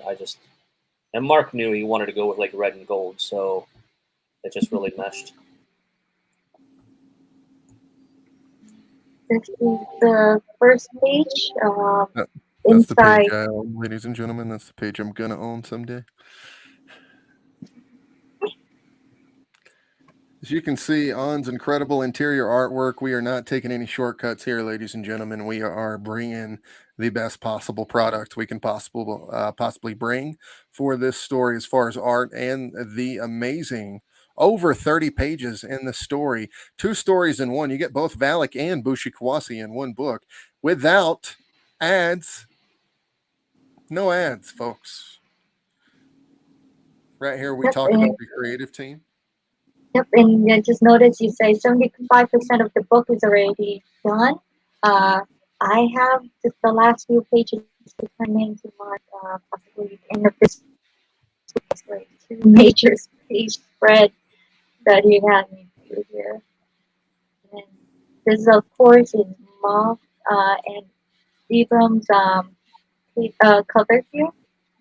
Nicely I'm so happy done. that we're able to zoom in a little bit on these and everybody can see them a little bit better. Yep.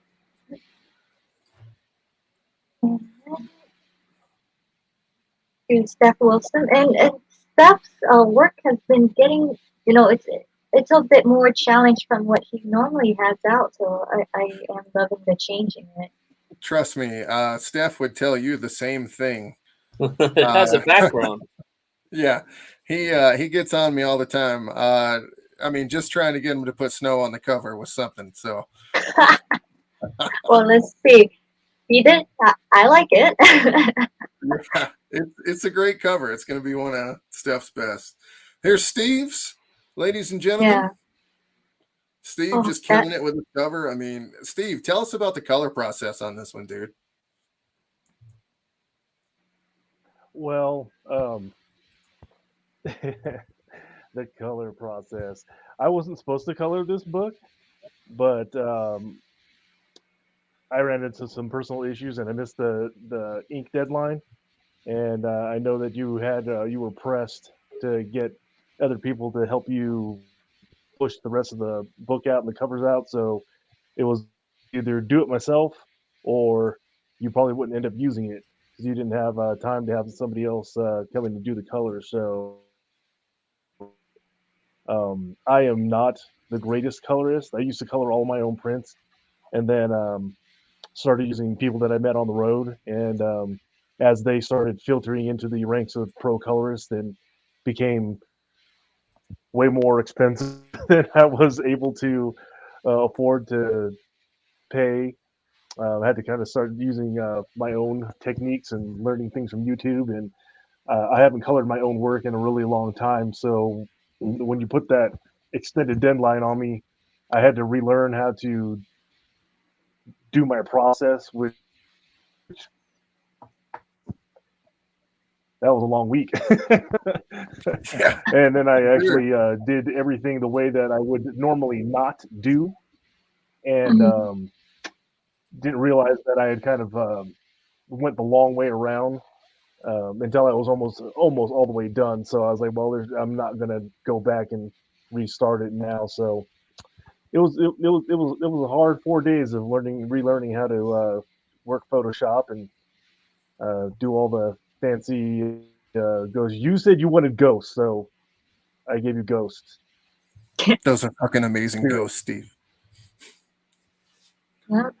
I'm telling you right now, Really you great. absolutely killed beyond what I thought you were going to do with this. Hey, I me like too. the ener- Because I didn't know I was going to do that. I like the energy. You know. Yeah, and they're all the tiki god that Yeah. you have here, so you carry their face onto their ghost form. So Yeah, yeah, so I knew that was going to happen when Mark and I first talked about this cover. And he was talking about the different gods and the different tikis, and he wanted the energy to kind of flow and kind of go through the character. I already kind of had this idea. yeah.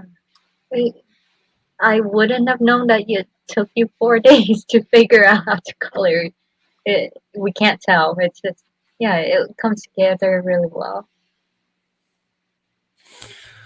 I love this cover, Steve. I think if you keep doing stuff like this, that you're probably gonna get plucked away from me because that's just how damn good it is, and this is how this industry works. So, Steve, you're my best buddy, and you know I would tell you if I didn't like it, and I love it. So, I think that's one of the best covers for the campaign. If you guys haven't checked it out, also here's Frozen Ghost Steve. Hi, Frozen Ghost Steve. Just wanted to bring him back up for just a second before he got kicked off there. Wait, hey Mark, look at this. Hey. All We right. broke it. Yes, we did. $1,000, ladies and gentlemen, on the first night. It is 8:35 Mountain Time. Everybody out there that is watching, just want to say thanks if you're watching and you've backed our campaign. We really appreciate you. We really appreciate you watching the show tonight. You telling us that you love the product by backing it means so much to us because that means we'll be able to get this project published. And I'm really looking forward to having these different books and being able to take them on the road with me after the Kickstarter. That way I can try to sell them to people all over the world. And that way all these different artists get the exposure that they're looking for throughout America. That way I can show everybody exactly how great they are. Yeah. So, And Steve, we just you're passed. back. Sorry, We my passed connection here is dropped out on Andy me. Lee. This is This is Andy Andy Lee's cover. Lee's cover. Yep. This is incredible, guys. If you don't know about Andy Lee, crazy thing about Andy is he actually he does this thing where he paints with his fingers, and he just starts going to town, and it's incredible to watch. Like I said, he sat beside me at Amazing Hawaii Comic-Con, and he became a good friend of mine, like right off the bat. Like there's been times when Andy's messaged me and he's in a rut, and I'm like, man, I got you. Don't even worry about it, because he's that cool of a guy. I love Andy. I wanted to give him a cover. When I saw this artwork, I knew what we could do with it. He actually took a little bit of what he was doing with the original and turned it into that Shiro theme that we were using. And yeah, he is, Mel. Andy is a great guy. Mel says Andy is a great guy. Yeah, gotta check out his work because he's doing something definitely different from a lot of us that you see nowadays. It's very much traditional, and he has that very unique style here. Yeah, he paints with his emotions, I guess. It's He the best does. way I can put it. Yeah. He does. Yeah. It's a show. It's a show to watch. There's no other way to put it. It's almost like going to a Broadway show, watching this man like paint, because he's putting on an act. Like, I mean, the whole thing, you can watch it and tell that the man has desire, and he's putting it through his finger to the paint. And dude, he gets it all over his iPad while he's sitting there too. I remember sitting there.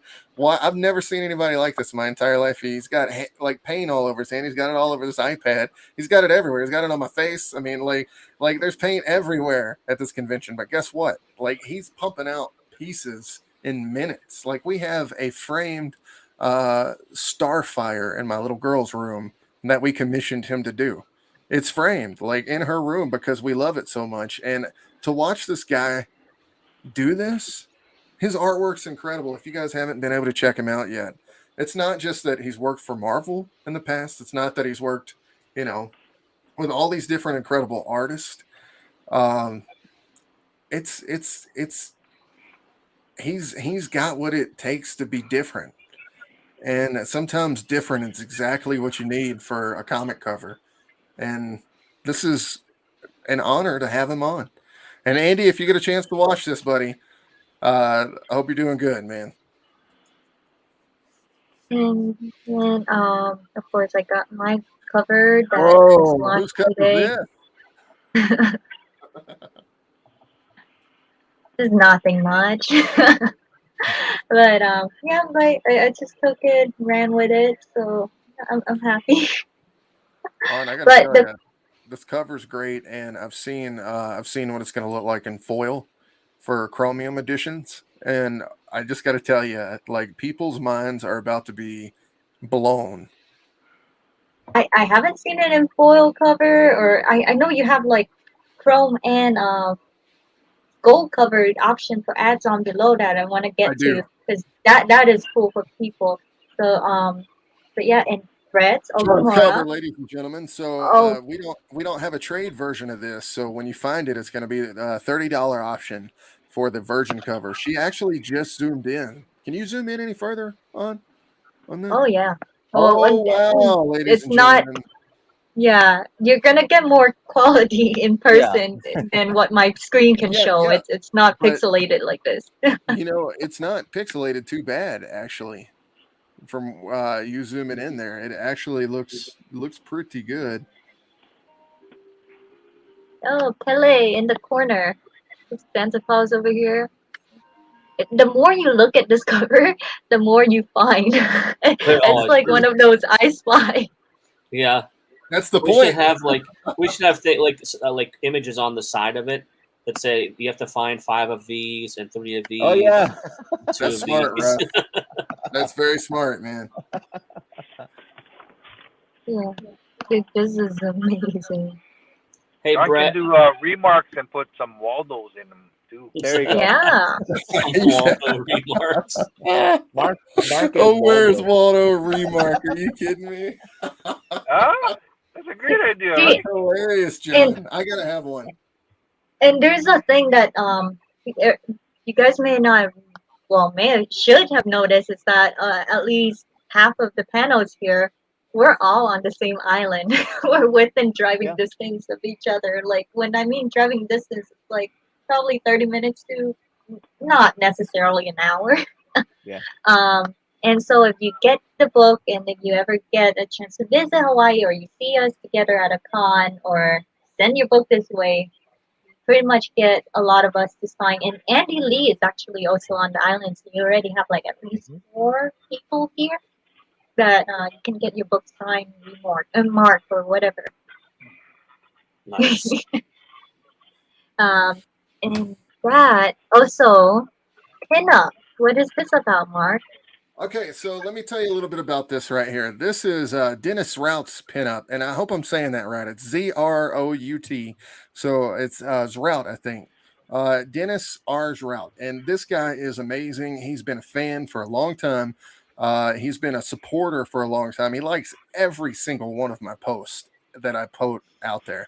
And then, like a year ago, I actually saw this piece on my feed just because his interactions with me brought it up on my Facebook via algorithm.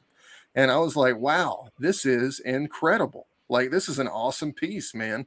So, Dennis, I actually messaged him to see if anybody else had published this yet about a week or two ago. And he had told me no. And I was like, dude, I would love to use this piece in the book. And I'd like to know what you think about it. And he was like, dude, I would totally love to let you use it in the book. And so that's what we're doing.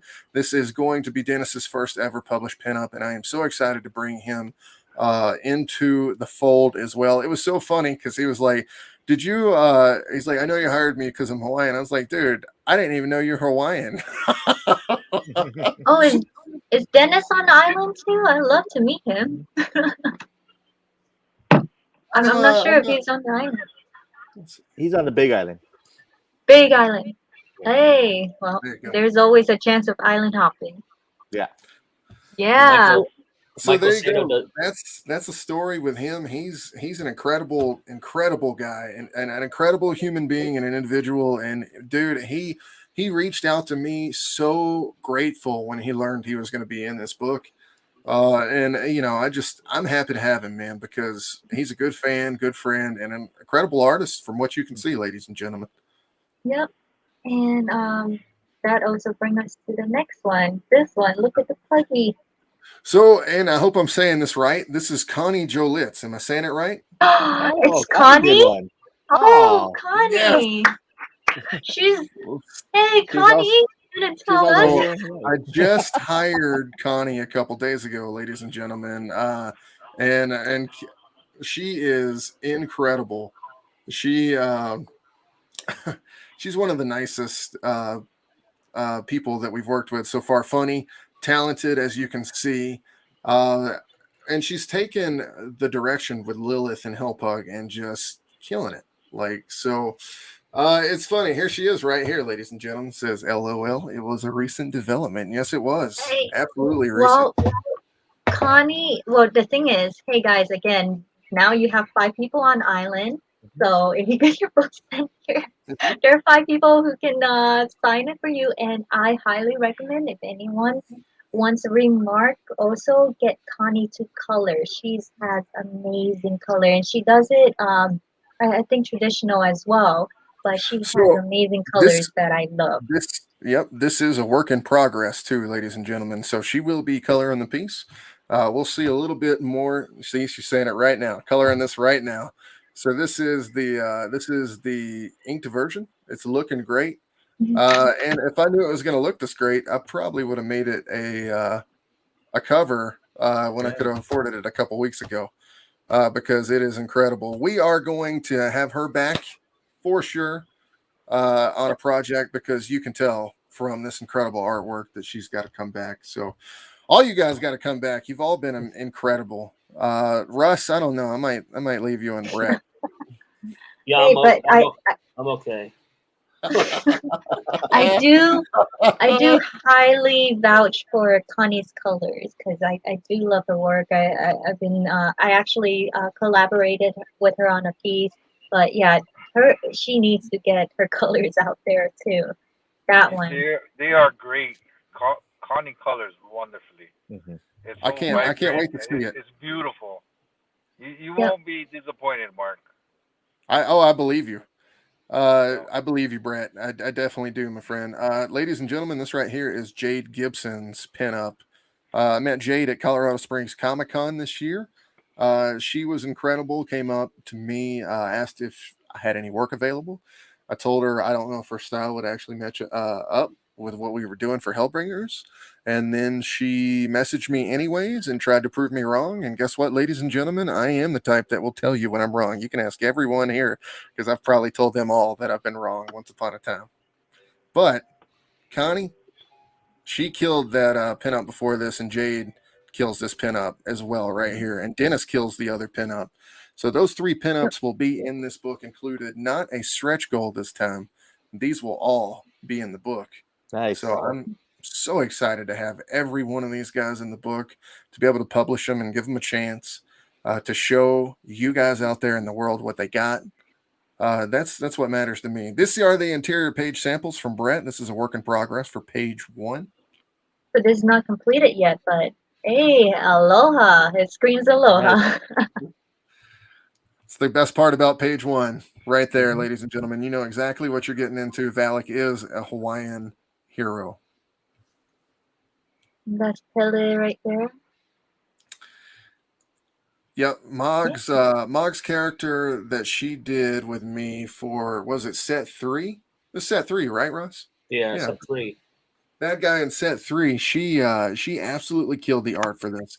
And I remember when we were working together for it, and I couldn't believe that she actually wanted to work with us. But like, it was incredible artwork. If you guys haven't had a chance to see the cover for deck number 3, it's incredible. Let me actually show it to you real quick.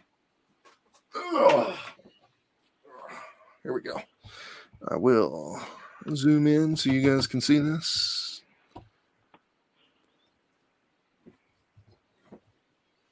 You gotta walk closer.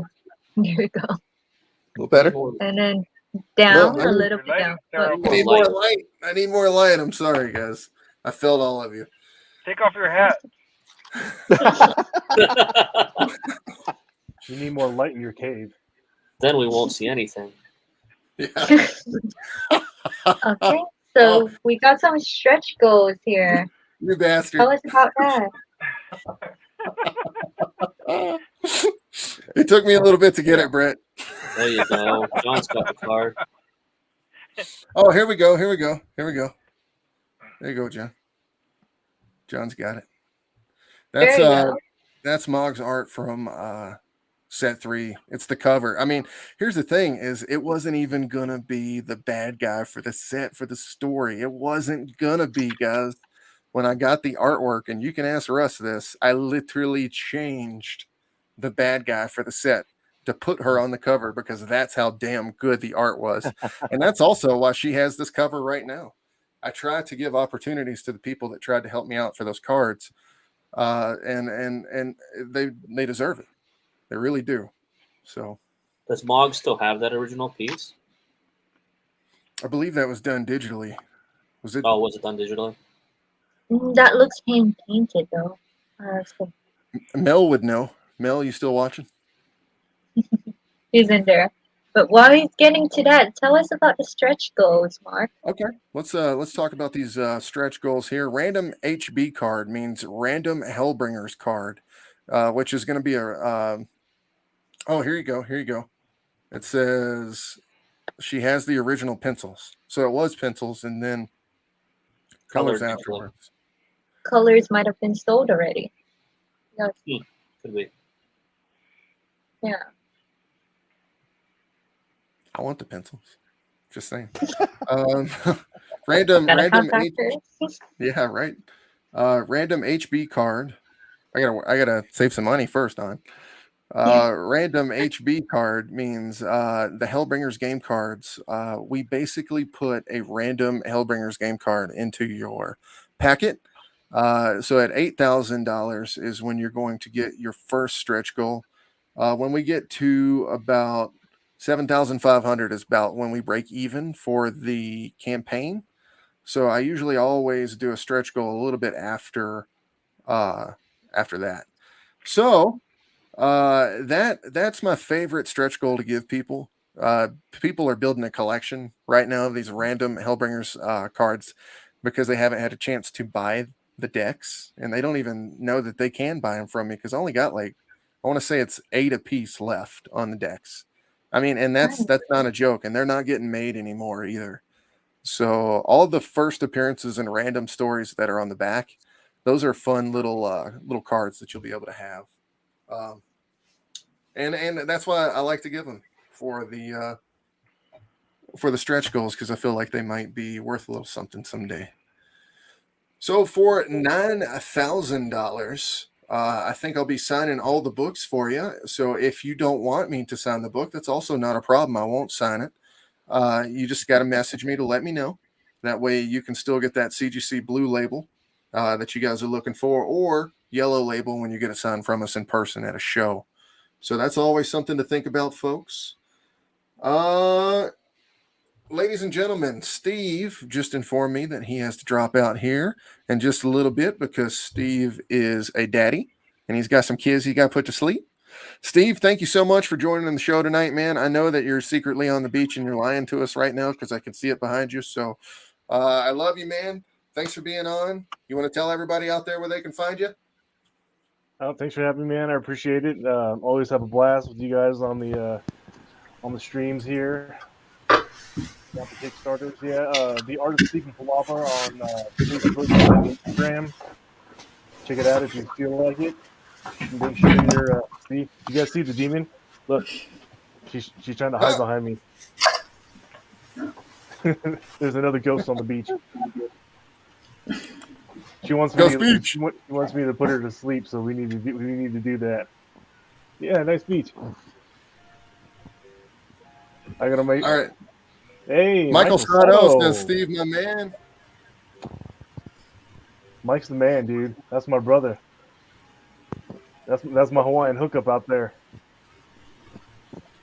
Ladies and gentlemen, Dennis is on here. He's very excited to be on here, ladies and gents. Steve, I love you, buddy. I love you too, buddy. You have a great I night. appreciate I will you. see you soon. Good night, everybody. All right, Steve. See you Good night. soon. Aloha. Aloha. So we'll go through the rest of these rewards and then go on down, see the package you have available, and I think we can call it a wrap because I too gotta get to dinner soon too. Absolutely. Me too. Yeah. I agree with you. She said, "Hurry up, So- Mark." Hungry. That is the Valic Enamel Chin right there, ladies and gentlemen. It will be included at $11,000. And then there's a Vushi and Valic coin that I will make that's going to look a lot like the Hellbringers coin. If you haven't actually seen the Hellbringers Challenge coin yet, it will be the original Hellbringers Challenge coin will be available on this Kickstarter to be able to pick up. There it is right there, folks. If you haven't had a chance to pick one up yet, they're gold, they're shiny, they're beautiful. They got my artwork on them. Please check those out. You get Lilith. So, but for that right there, we'll make you another one. And this is $25,000. If we reach $25,000 on the campaign, I will hand paint any one of the covers that you get, a remark on the cover. If you message me and let me know. If you don't want me to hand paint the remark on the cover because it's somebody else's artwork and you might feel weird about it, then you also message me to let me know. That way I don't do it, because that does feel a little weird. And so, but those hand painted remarks, I saw people buying those like crazy over at Clan McDonald Comics for those Vampirella covers. So I figured I'd offer those for you guys. They seem to be a little valuable. They carry a little value on them. So we will get those out to you for every single one of the covers if we get to 25,000, ladies and gentlemen. And we got to 1,000 tonight. So I don't see how we. Yeah. I mean, we got 41 days. I'll try for 1,000 every day, folks. Yep. And 41 days or 30 days? I Those- thought I saw 30 days. 41 day or 30? I think 30. 29 days left to go. I think you got your Indiegogo and Kickstarter number mixed up. I don't even do Indiegogo. But yeah. I'm just I'm so far out there right now, guys. It's been an incredibly busy 2 months trying to get this campaign together. And Yeah, so we're at 1,072 right now. So 29 days left to go on that. So we're rocking on. Let's see. Okay, now this is the part that I've ladies been and waiting gents, for. sorry to cut you off on. Mog has been sitting here doing her amazing artwork, and she's been hanging with us all night tonight. Mog, thank you so much for coming on. Thank you for doing the cover with me. We've been showing off your incredible artwork for set 3 on the cover as well while you were drawing. I just wanted you to know that I appreciate you for everything you've done for us and for me. Thank you. You're welcome. Same here, Mark. Thank you for the opportunity. I'm sorry, I just really not feeling good, so. And you know what? You didn't have to stay for as long as you did. I really hope that you don't have to struggle too hard on the art piece tonight. Maybe you can get some rest and some sleep. Yeah, I think I'll And do that. we really appreciate you coming on. Hey, will you tell everybody where they can find you before you get off here? Oh yeah, it's very easy. Like in my name here, like Mog Park. So just it's like on Facebook, Instagram, Twitter. I keep it simple, guys. So just check it out. Let's be friends. Thank you. All right. Thank you, Connie. Appreciate that. All right, guys. Bye, Hey, bye, Mog. Mog. All right, Bye, thank you. Mog. Hey, Mog, get better. Ladies and gentlemen, that was the Mog Park. She is so incredibly humble, and it comes through when she talks, but also just to know that, she's such a superstar, and, she wants the focus to be on everybody and not about her. That's in this group right here. And that's really incredible, honestly. So Hey, I can since you're think. talking about, since you mentioned Clan McDonald earlier, I wanted to let Brett know, since he mentioned that he was a Brett Booth fan. Brett, are you in the Clan McDonald Facebook group? No. You may want to join the Clan McDonald Facebook group because they posted an Adelso Corona original art sale.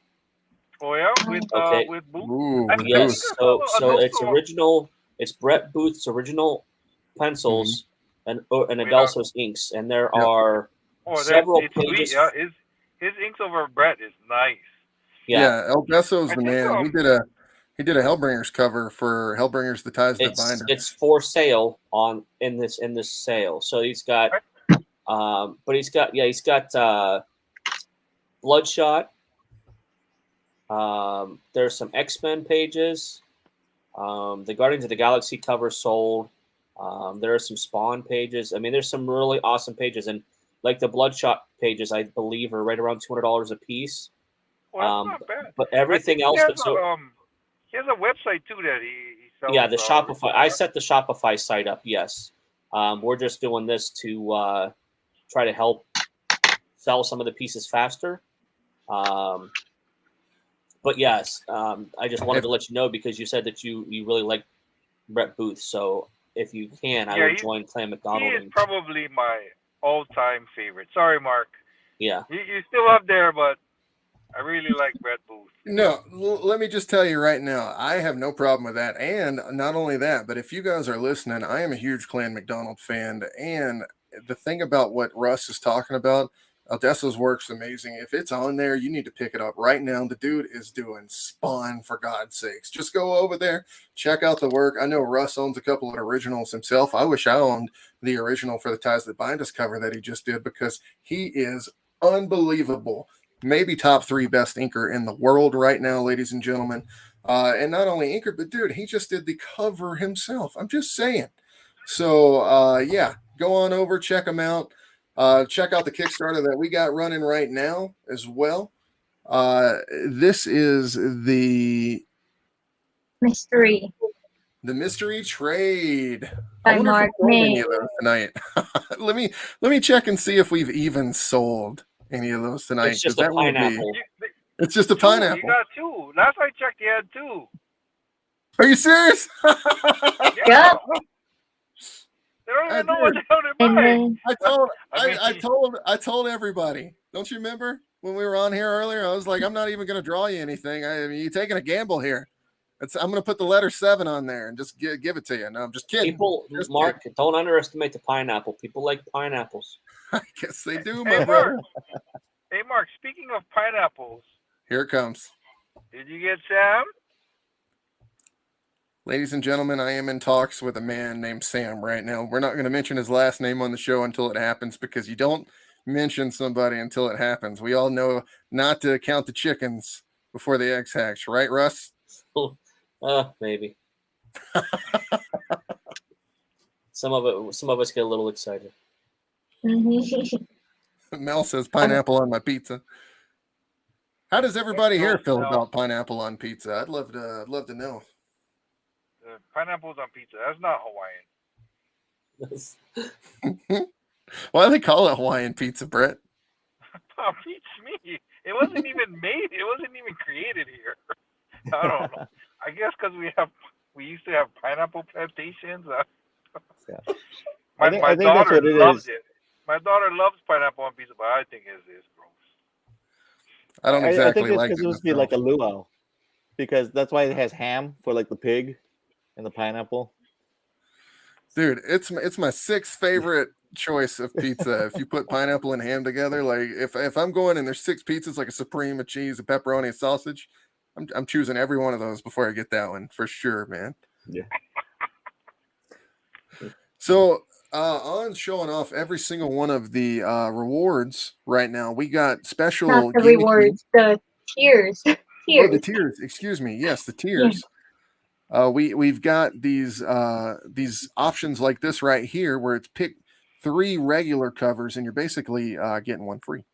So there's tons of different amazing options on here for you to be checking out.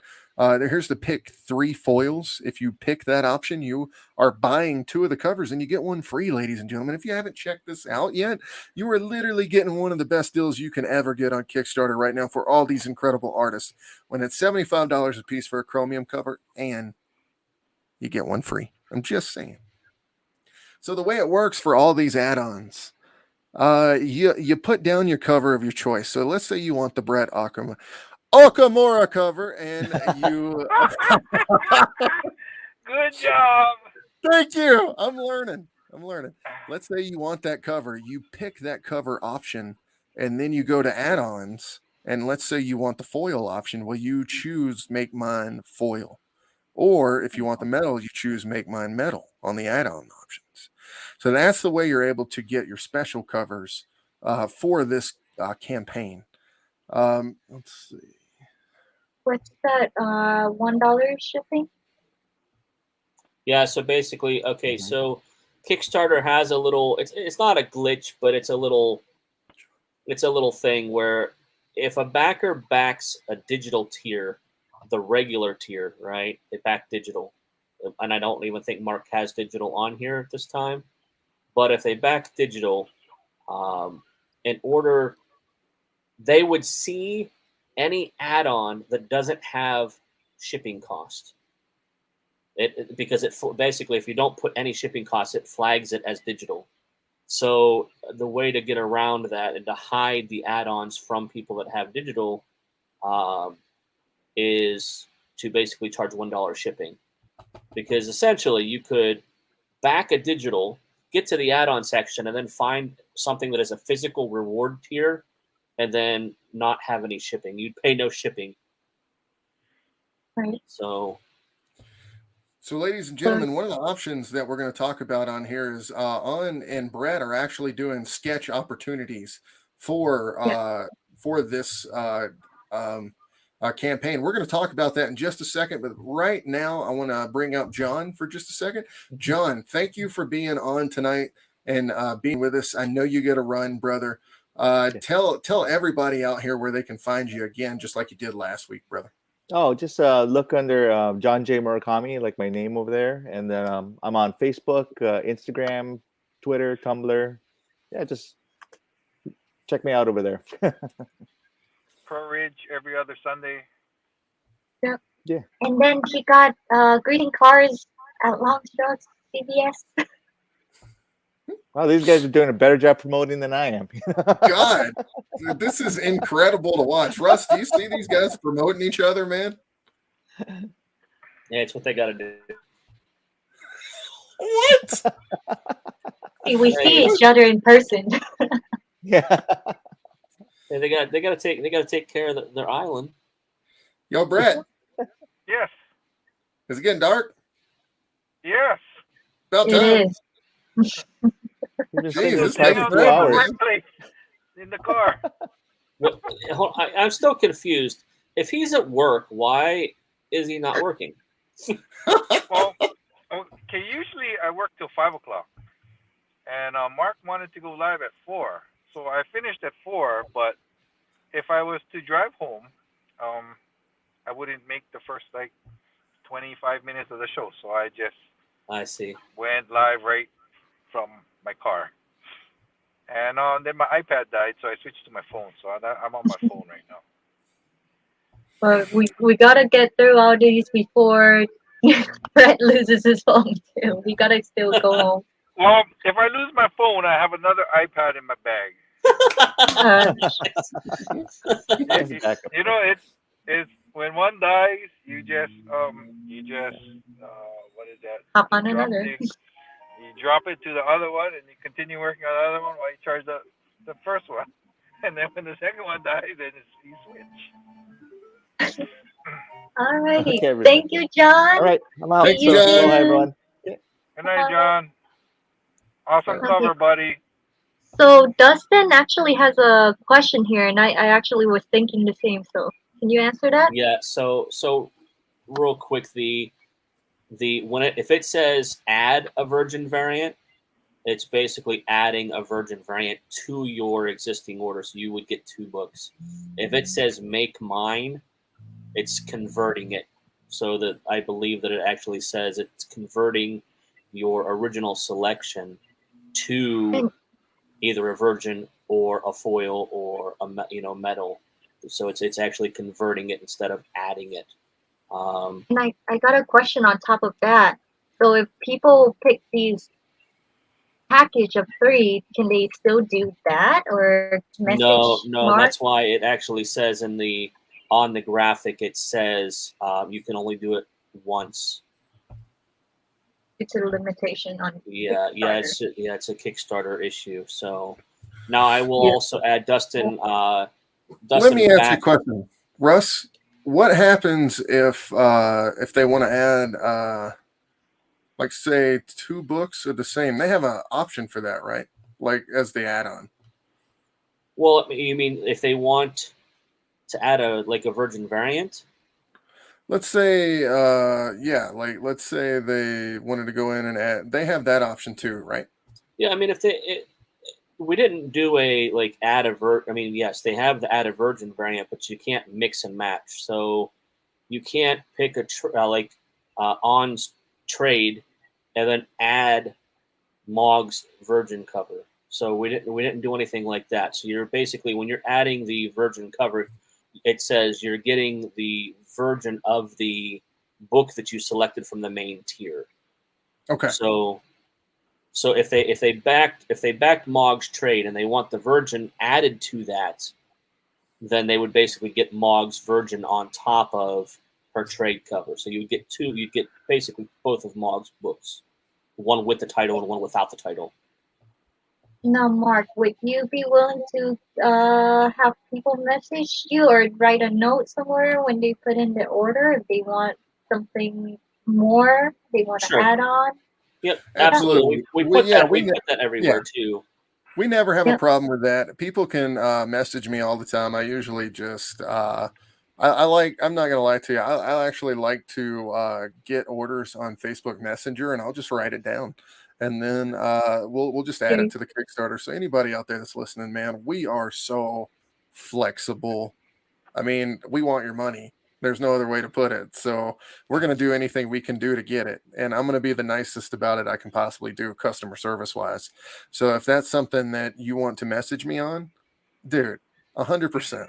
You know what I mean? Speaking of money, Mel says we are now over 50% funded. Hold on a second, Mark. I want to answer Dustin real quick. Dustin, go ahead. The best thing that you can do is to message Mark and let him know how many copies. There is a mistake on the shipping for the add-ons, and because people have backed them already, I can't change the shipping cost. So Brett's and Steph's cover are charging more for shipping than they should be, just in the add-on section. So Mark is going to have to delete those, and then we're going to have to create 2 new ones for Brett and Steph's add-ons. Yeah, and that can be handled. Yeah, it's solvable. Yeah, right. But Dustin, you can just Mark. You can just message Mark. You guys got it. You're all good, and we'll get you taken care of. It's no biggie. And you can make it foil and gold foil. So let's talk about this gold foil. Let's talk about this gold foil for just a second. This right here is the ultimate when it comes to Hellbringers covers. There's only 10 of these made, ladies and gentlemen. 10 of these made, and they are, as far as collecting, the ones that I think are going to be the ones that are the most expensive, most valuable in the collection of Hellbringers covers. As you guys know, I like gold. I pan for gold when I'm not making comic books. Like that's literally what I'm doing out here in Colorado. I love gold. I made these Hellbringers gold coins. You know what I mean? So why not have gold foil covers that you can have that are specially limited, and you can be like, oh my God, I got that. You know what I mean? Also, Dustin says, thanks, Russ Cassidy. Thanks, Dustin, for giving Russ the props on that one. Russ is the man, and he is my best friend, and that's what it says on the Kickstarter for his name. Such a nerd. You're such a nerd. Mark.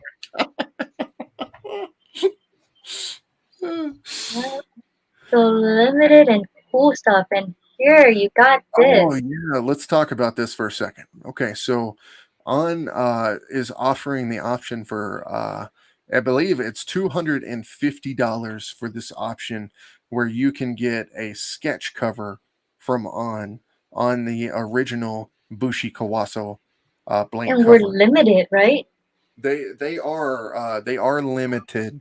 So if you have not had a chance, you have absolutely got to check out her artwork. From everything we showed you tonight, go follow her on her Facebook page and check out her artwork.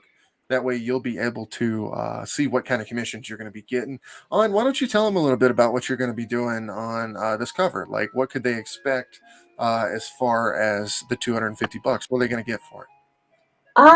I can do sketches on there pretty much. I do full body if you want, or headshots, and just like simple colors that I can do because my schedule is quite tight right now, but I have a limited amount of these sketches or sketchbooks that we're offering. I believe it might be around 10 covers, just 10, first come, first serve.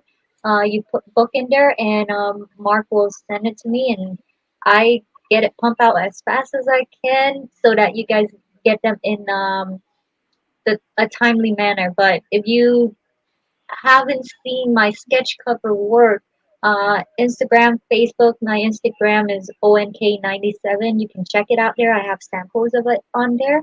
You can let me know whatever you want me to draw on there. I'm most likely gonna cater to you. But the story Bushi Kawaso is actually just a little bit is it's based on the historical kind of like a fictional version of the historical figure of Miyamoto Musashi, as well as the Onioka in here, which is also based on another leader of the rebellious Christian army that came out of Shimabara rebellion. So I would say if you're interested in me doing samurais, I would do it. Even though just for this. Do another samurai again as long as she lives, ladies and gentlemen. I heard her say it earlier in the show. Just for these 10 limited covers at $250, it goes back into supporting this campaign and everyone on here. So yeah, you get that option, and I will sign it. If you want me to have other people sign it, if you're getting this sketch cover done for me, but it has contents from other artists on the island, I am down to hunt those people down and get them signed for you as well. And yeah, there's so much you can do with these. And of course, you got Brett Okamura and his sketch cover here. Do you want to tell us about that? My sketch cover? I'll do Yeah. whatever you guys want on that sketch cover. Give him the hardest You shit. buy it, No, just kidding. you tell me what you want, I'll draw it. There you go, ladies and gentlemen. If you want a $250 sketch cover of whatever you want, message or pick it up on the Kickstarter. You guys are going to be able to get Brett's work. And Steven just said Brett's the man, and he's not wrong. And Mel just said $250 is cheap for On's work, and he's not wrong, folks. He's not wrong. I'll know myself here soon. So I'm telling you guys, you're going to want to take advantage of these sketch opportunities because it's not every day that you get them from these guys. These guys are blowing up under me, and I want you guys to be able to get an awesome piece of original art from these guys. Sketch cover wise, I mean, this is as big as it gets, folks. That is our goal right now, or our numbers right now. Wow, we are going up. Ladies and Terry, gentlemen, we are going up. Steven. Welcome, Terry. Welcome, Steven. Aloha. I'm looking at my phone. Terry's like, what's going on? Even What with are you my guys phone, doing? I can't see it. It's so small. But Yes, we're rocking on with this Kickstarter launch. You know, you got Brett and me here now, and Russ and Mark right there as well. And yeah, we just went over. You need on Boots. Oh hey, so Terry, if you just missed this, you can get.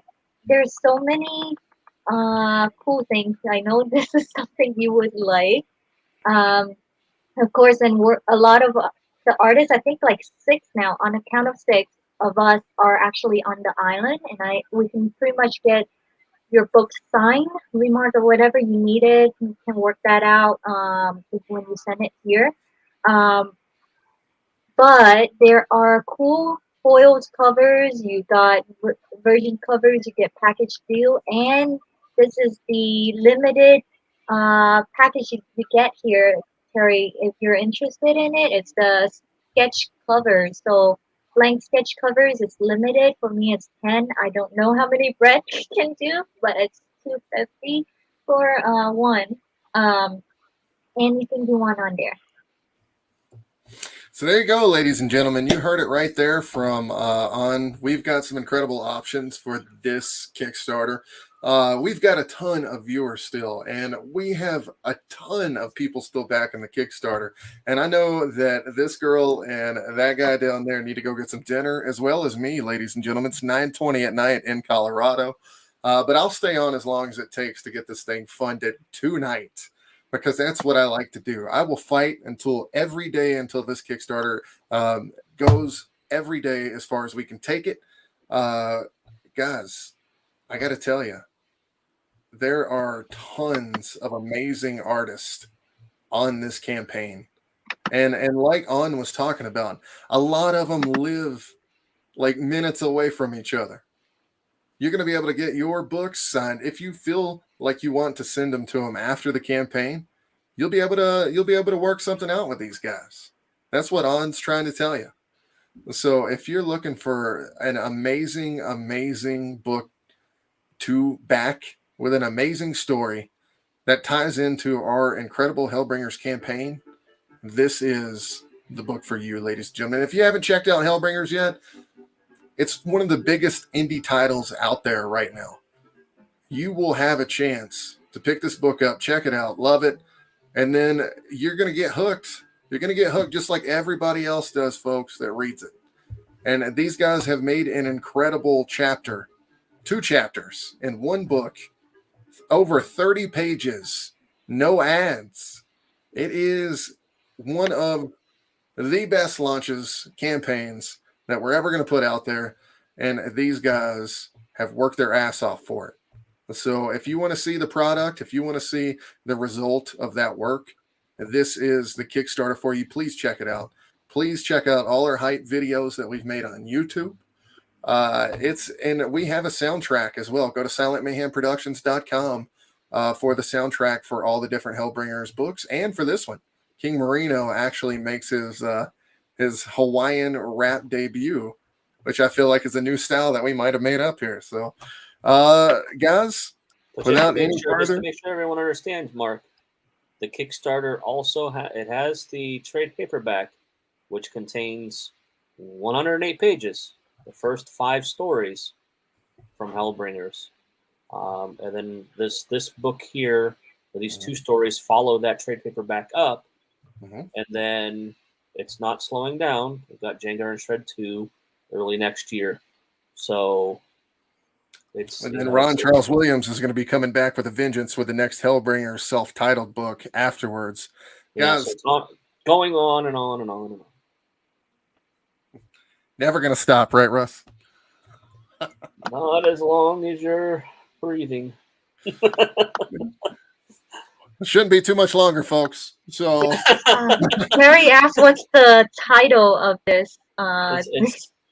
It's Valak is the actual. I think what the actual Kickstarter is under. Yeah, Valak the Sorcerer's Revenge is what it's going to be under, and we're going to throw. Oh, we need to explain about the book titles. It's just the Hellbringers is like the It's like the overarching theme. The whole Game of Thrones. It's Hellbringers is, Game of Thrones and Hell, but all of these books are all separate titles under the main Hellbringers, title basically. Yeah, and Terry, it's was it Valak is the first part of the book, so that's done by Brett Okamura, and then after you're done with that, you're gonna move over to the story called Bushi Colossal, Mhm. and that is gonna be done by me. So you're getting a lot of different stories and stuff in one package. So if I were you wanna catch up on it, get the trade paperback so you have all of that, and take your time and look through all the other options because there are some amazing options you can get over there with the package. I'd like So to Mark, does explain On does one more On know thing. that Ben Bishop did the original card for? I don't I know if don't too know. many people actually on this program would know that, my friend. But let's talk about this for a second.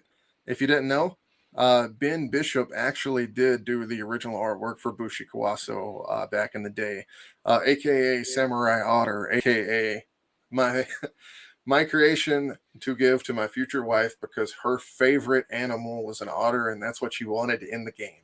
So Oh, that's no how this way. all started. Yep. So On Ben Bishop, who is currently doing the Last Ronin Ninja Yeah, the Turtle Ninja series. Kodo guy. Yep. I was like, Yep. no way. Yeah, he did Yes. the actual artwork for the card, I and you get to follow up the story. Yep. I think And she enjoyed it so much it froze her to death, ladies and gentlemen. It's like she can't even believe it. She's still stuck. On? yeah. Oh, The she's poor back internet. now. It was the internet. There it goes. Okay, so while we're doing that, folks, I got to tell you guys, when you're looking at these covers, some will have the Bushi logo and some will have the Valak logo, but they're all the same book. They're all going to be in the same book. So.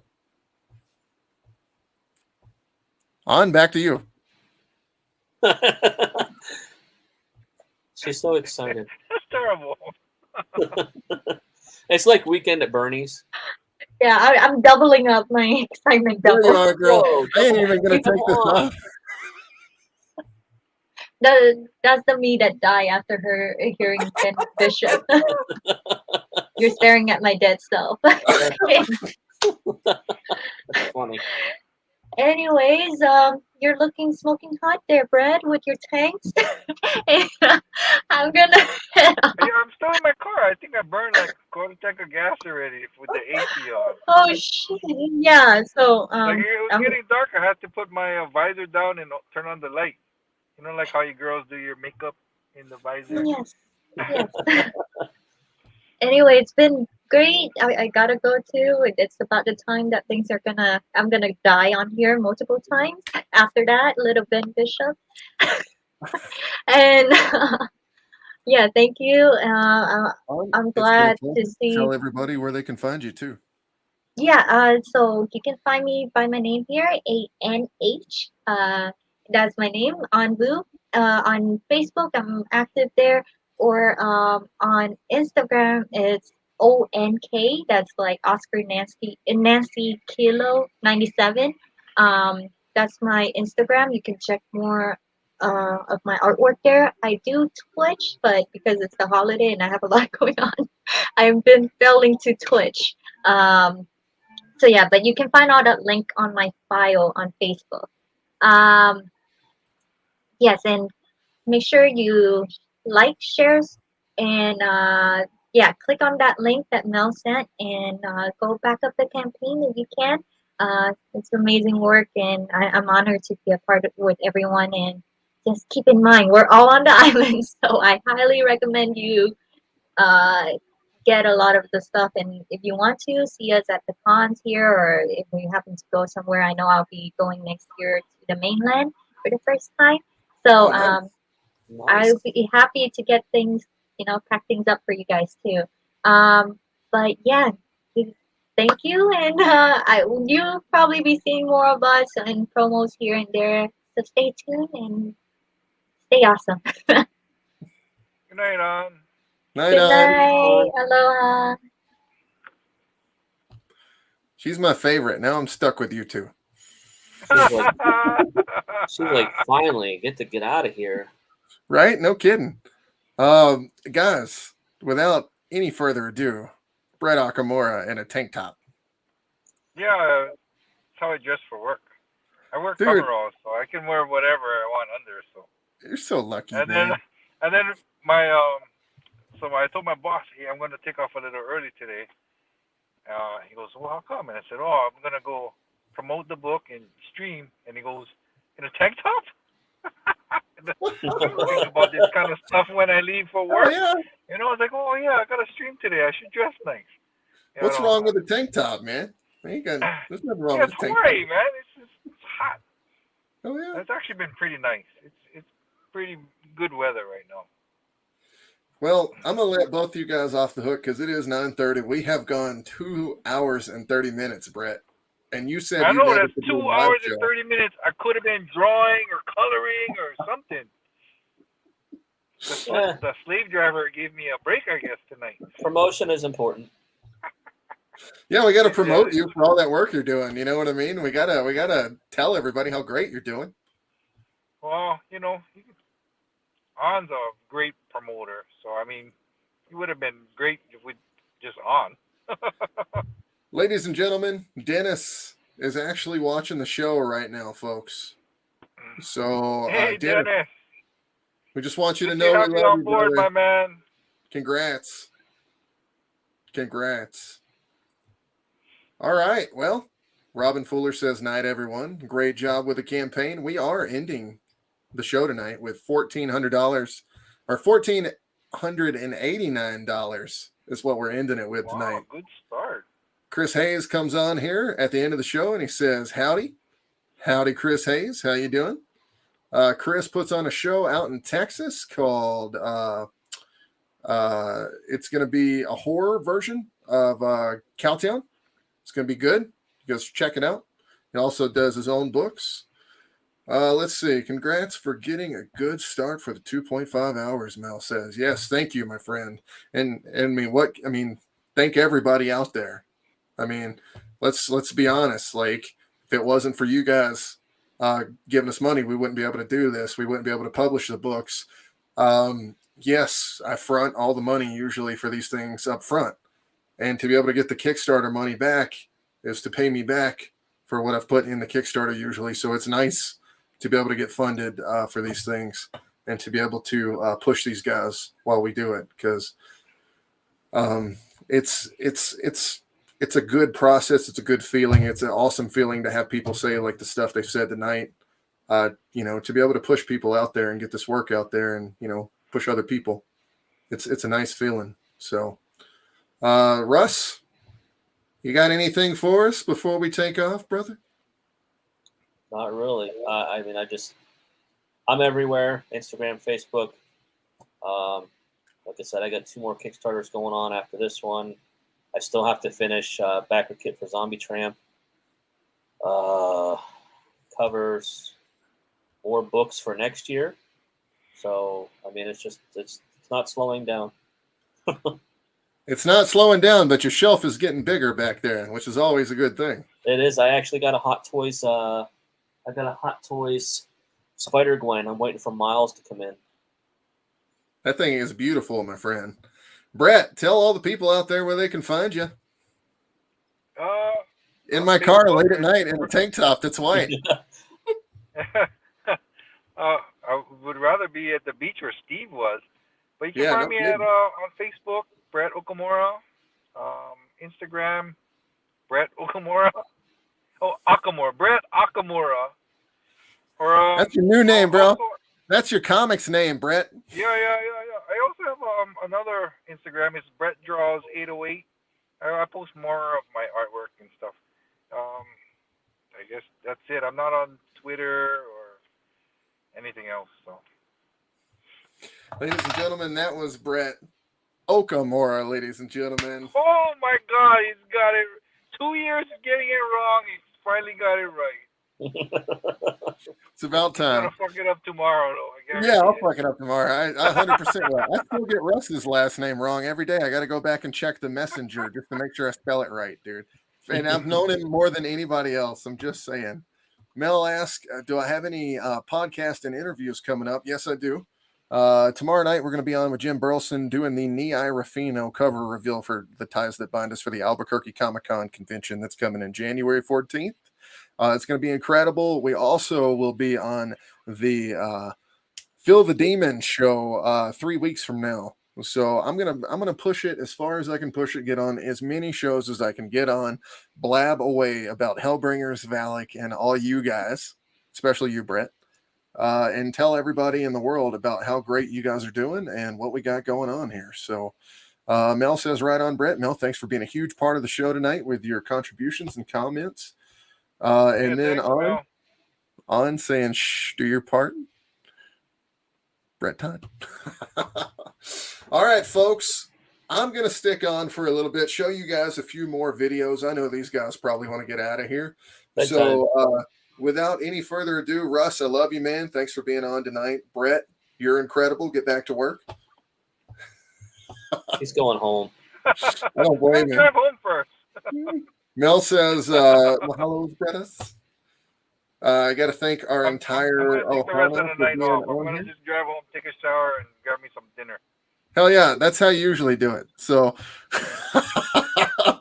guys, I got to say, thank you to our extended family out there in Hawaii for being our guest this evening, our Ohana. Also, aloha, everyone. And Michael says, aloha, Mel. Seems like everybody is saying aloha to everybody tonight. So I will say aloha to Russ. I will say aloha to Brett. And then we will show you guys the Valak intro video. Don't forget, guys, we are $1,500 almost halfway. You gotta say aloha, and you gotta make shako. Like this. Your pal. You're a pal. Your pal. I know. Sometimes I'll be messaging Mark, and I use a lot of pidgin English, and it just totally fucks him up. You don't understand what the hell I'm trying to say. It's great. Well, you got to remember, I'm usually fucked up the entire time anyway. So, it's great because Brett, man, you just crack me up constantly working together. It's been so much fun. I just want you to know how much fun it's been, dude. I don't want it to seem like work, right? You already work one job. Why work two jobs? It's not supposed to be work. It's supposed to be fun. Right. That's what they tell us anyway. So I try and keep it entertaining. Well, you're doing great, my friend, and love to have you on. You're going to have to come on again where we can just talk about you and talk about what you got going on. You guys ready for the videos? I got this going on, Mark, and that's it. After I'm finished this, I'm going to finish another book. It's about halfway done, maybe a little bit more.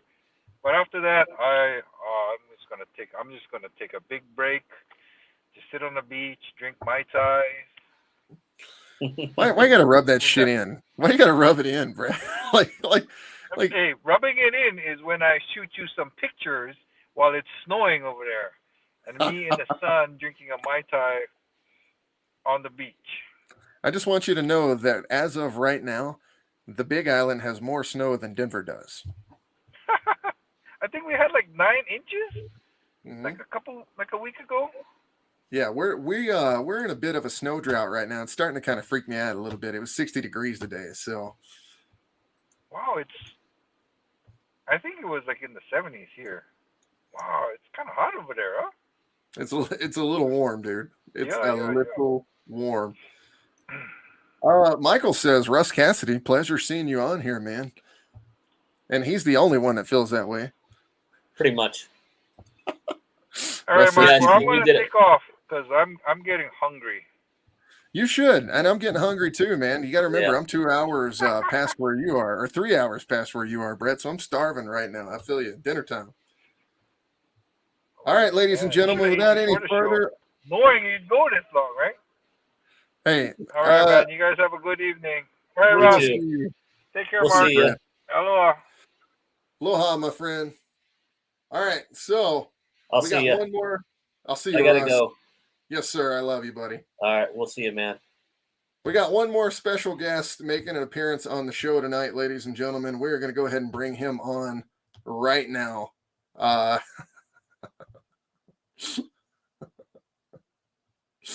going to go ahead and bring him on right now, ladies and gentlemen. Here, without any further ado, our special guest appearance talking about the Hellbringers trade paperback that you're going to be able to pick up on this campaign as well for the Valak campaign is JC himself, ladies and gents.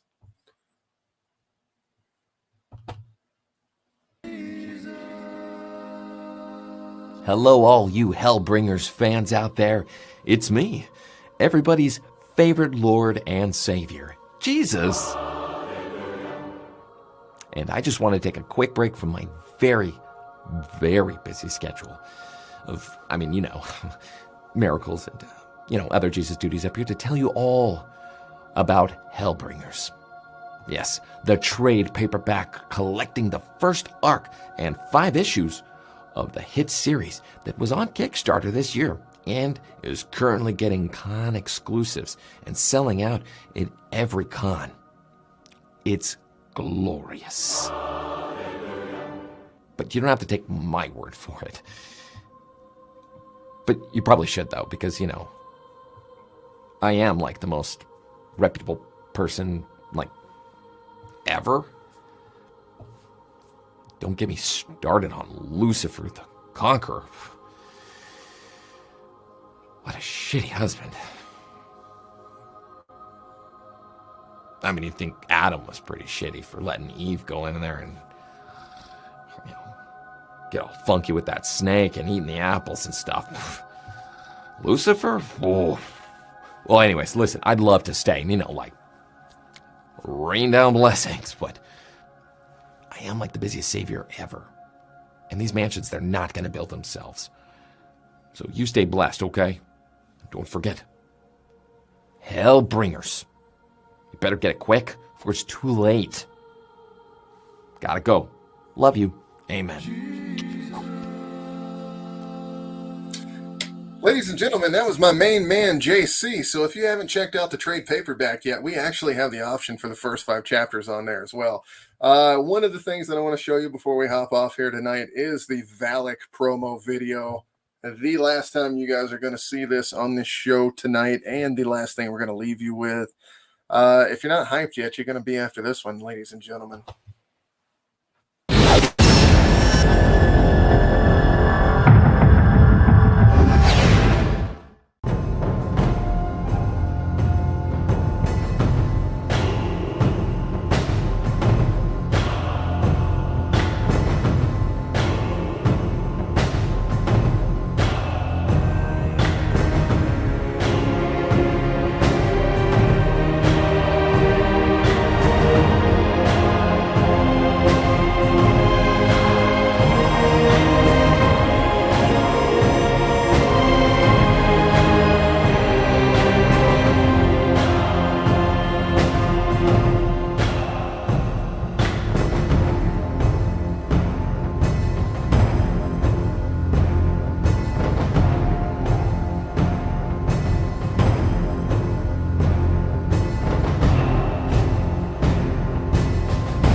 Ladies and gentlemen, that is Valak.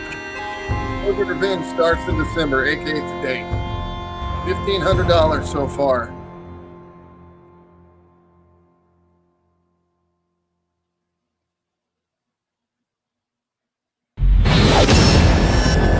A little longer. So $1,500 so far. We have made that much in 2.5 hours, ladies and gentlemen.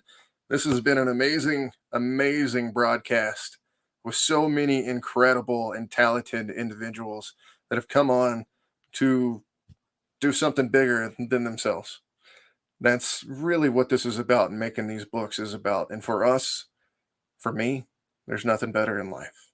So we're going to leave you with that tonight. Please check out the campaign, and there's only one thing left. And you guys know what it is if you watch the Mayhem Show on Wednesdays with Mark May. You guys know what it is.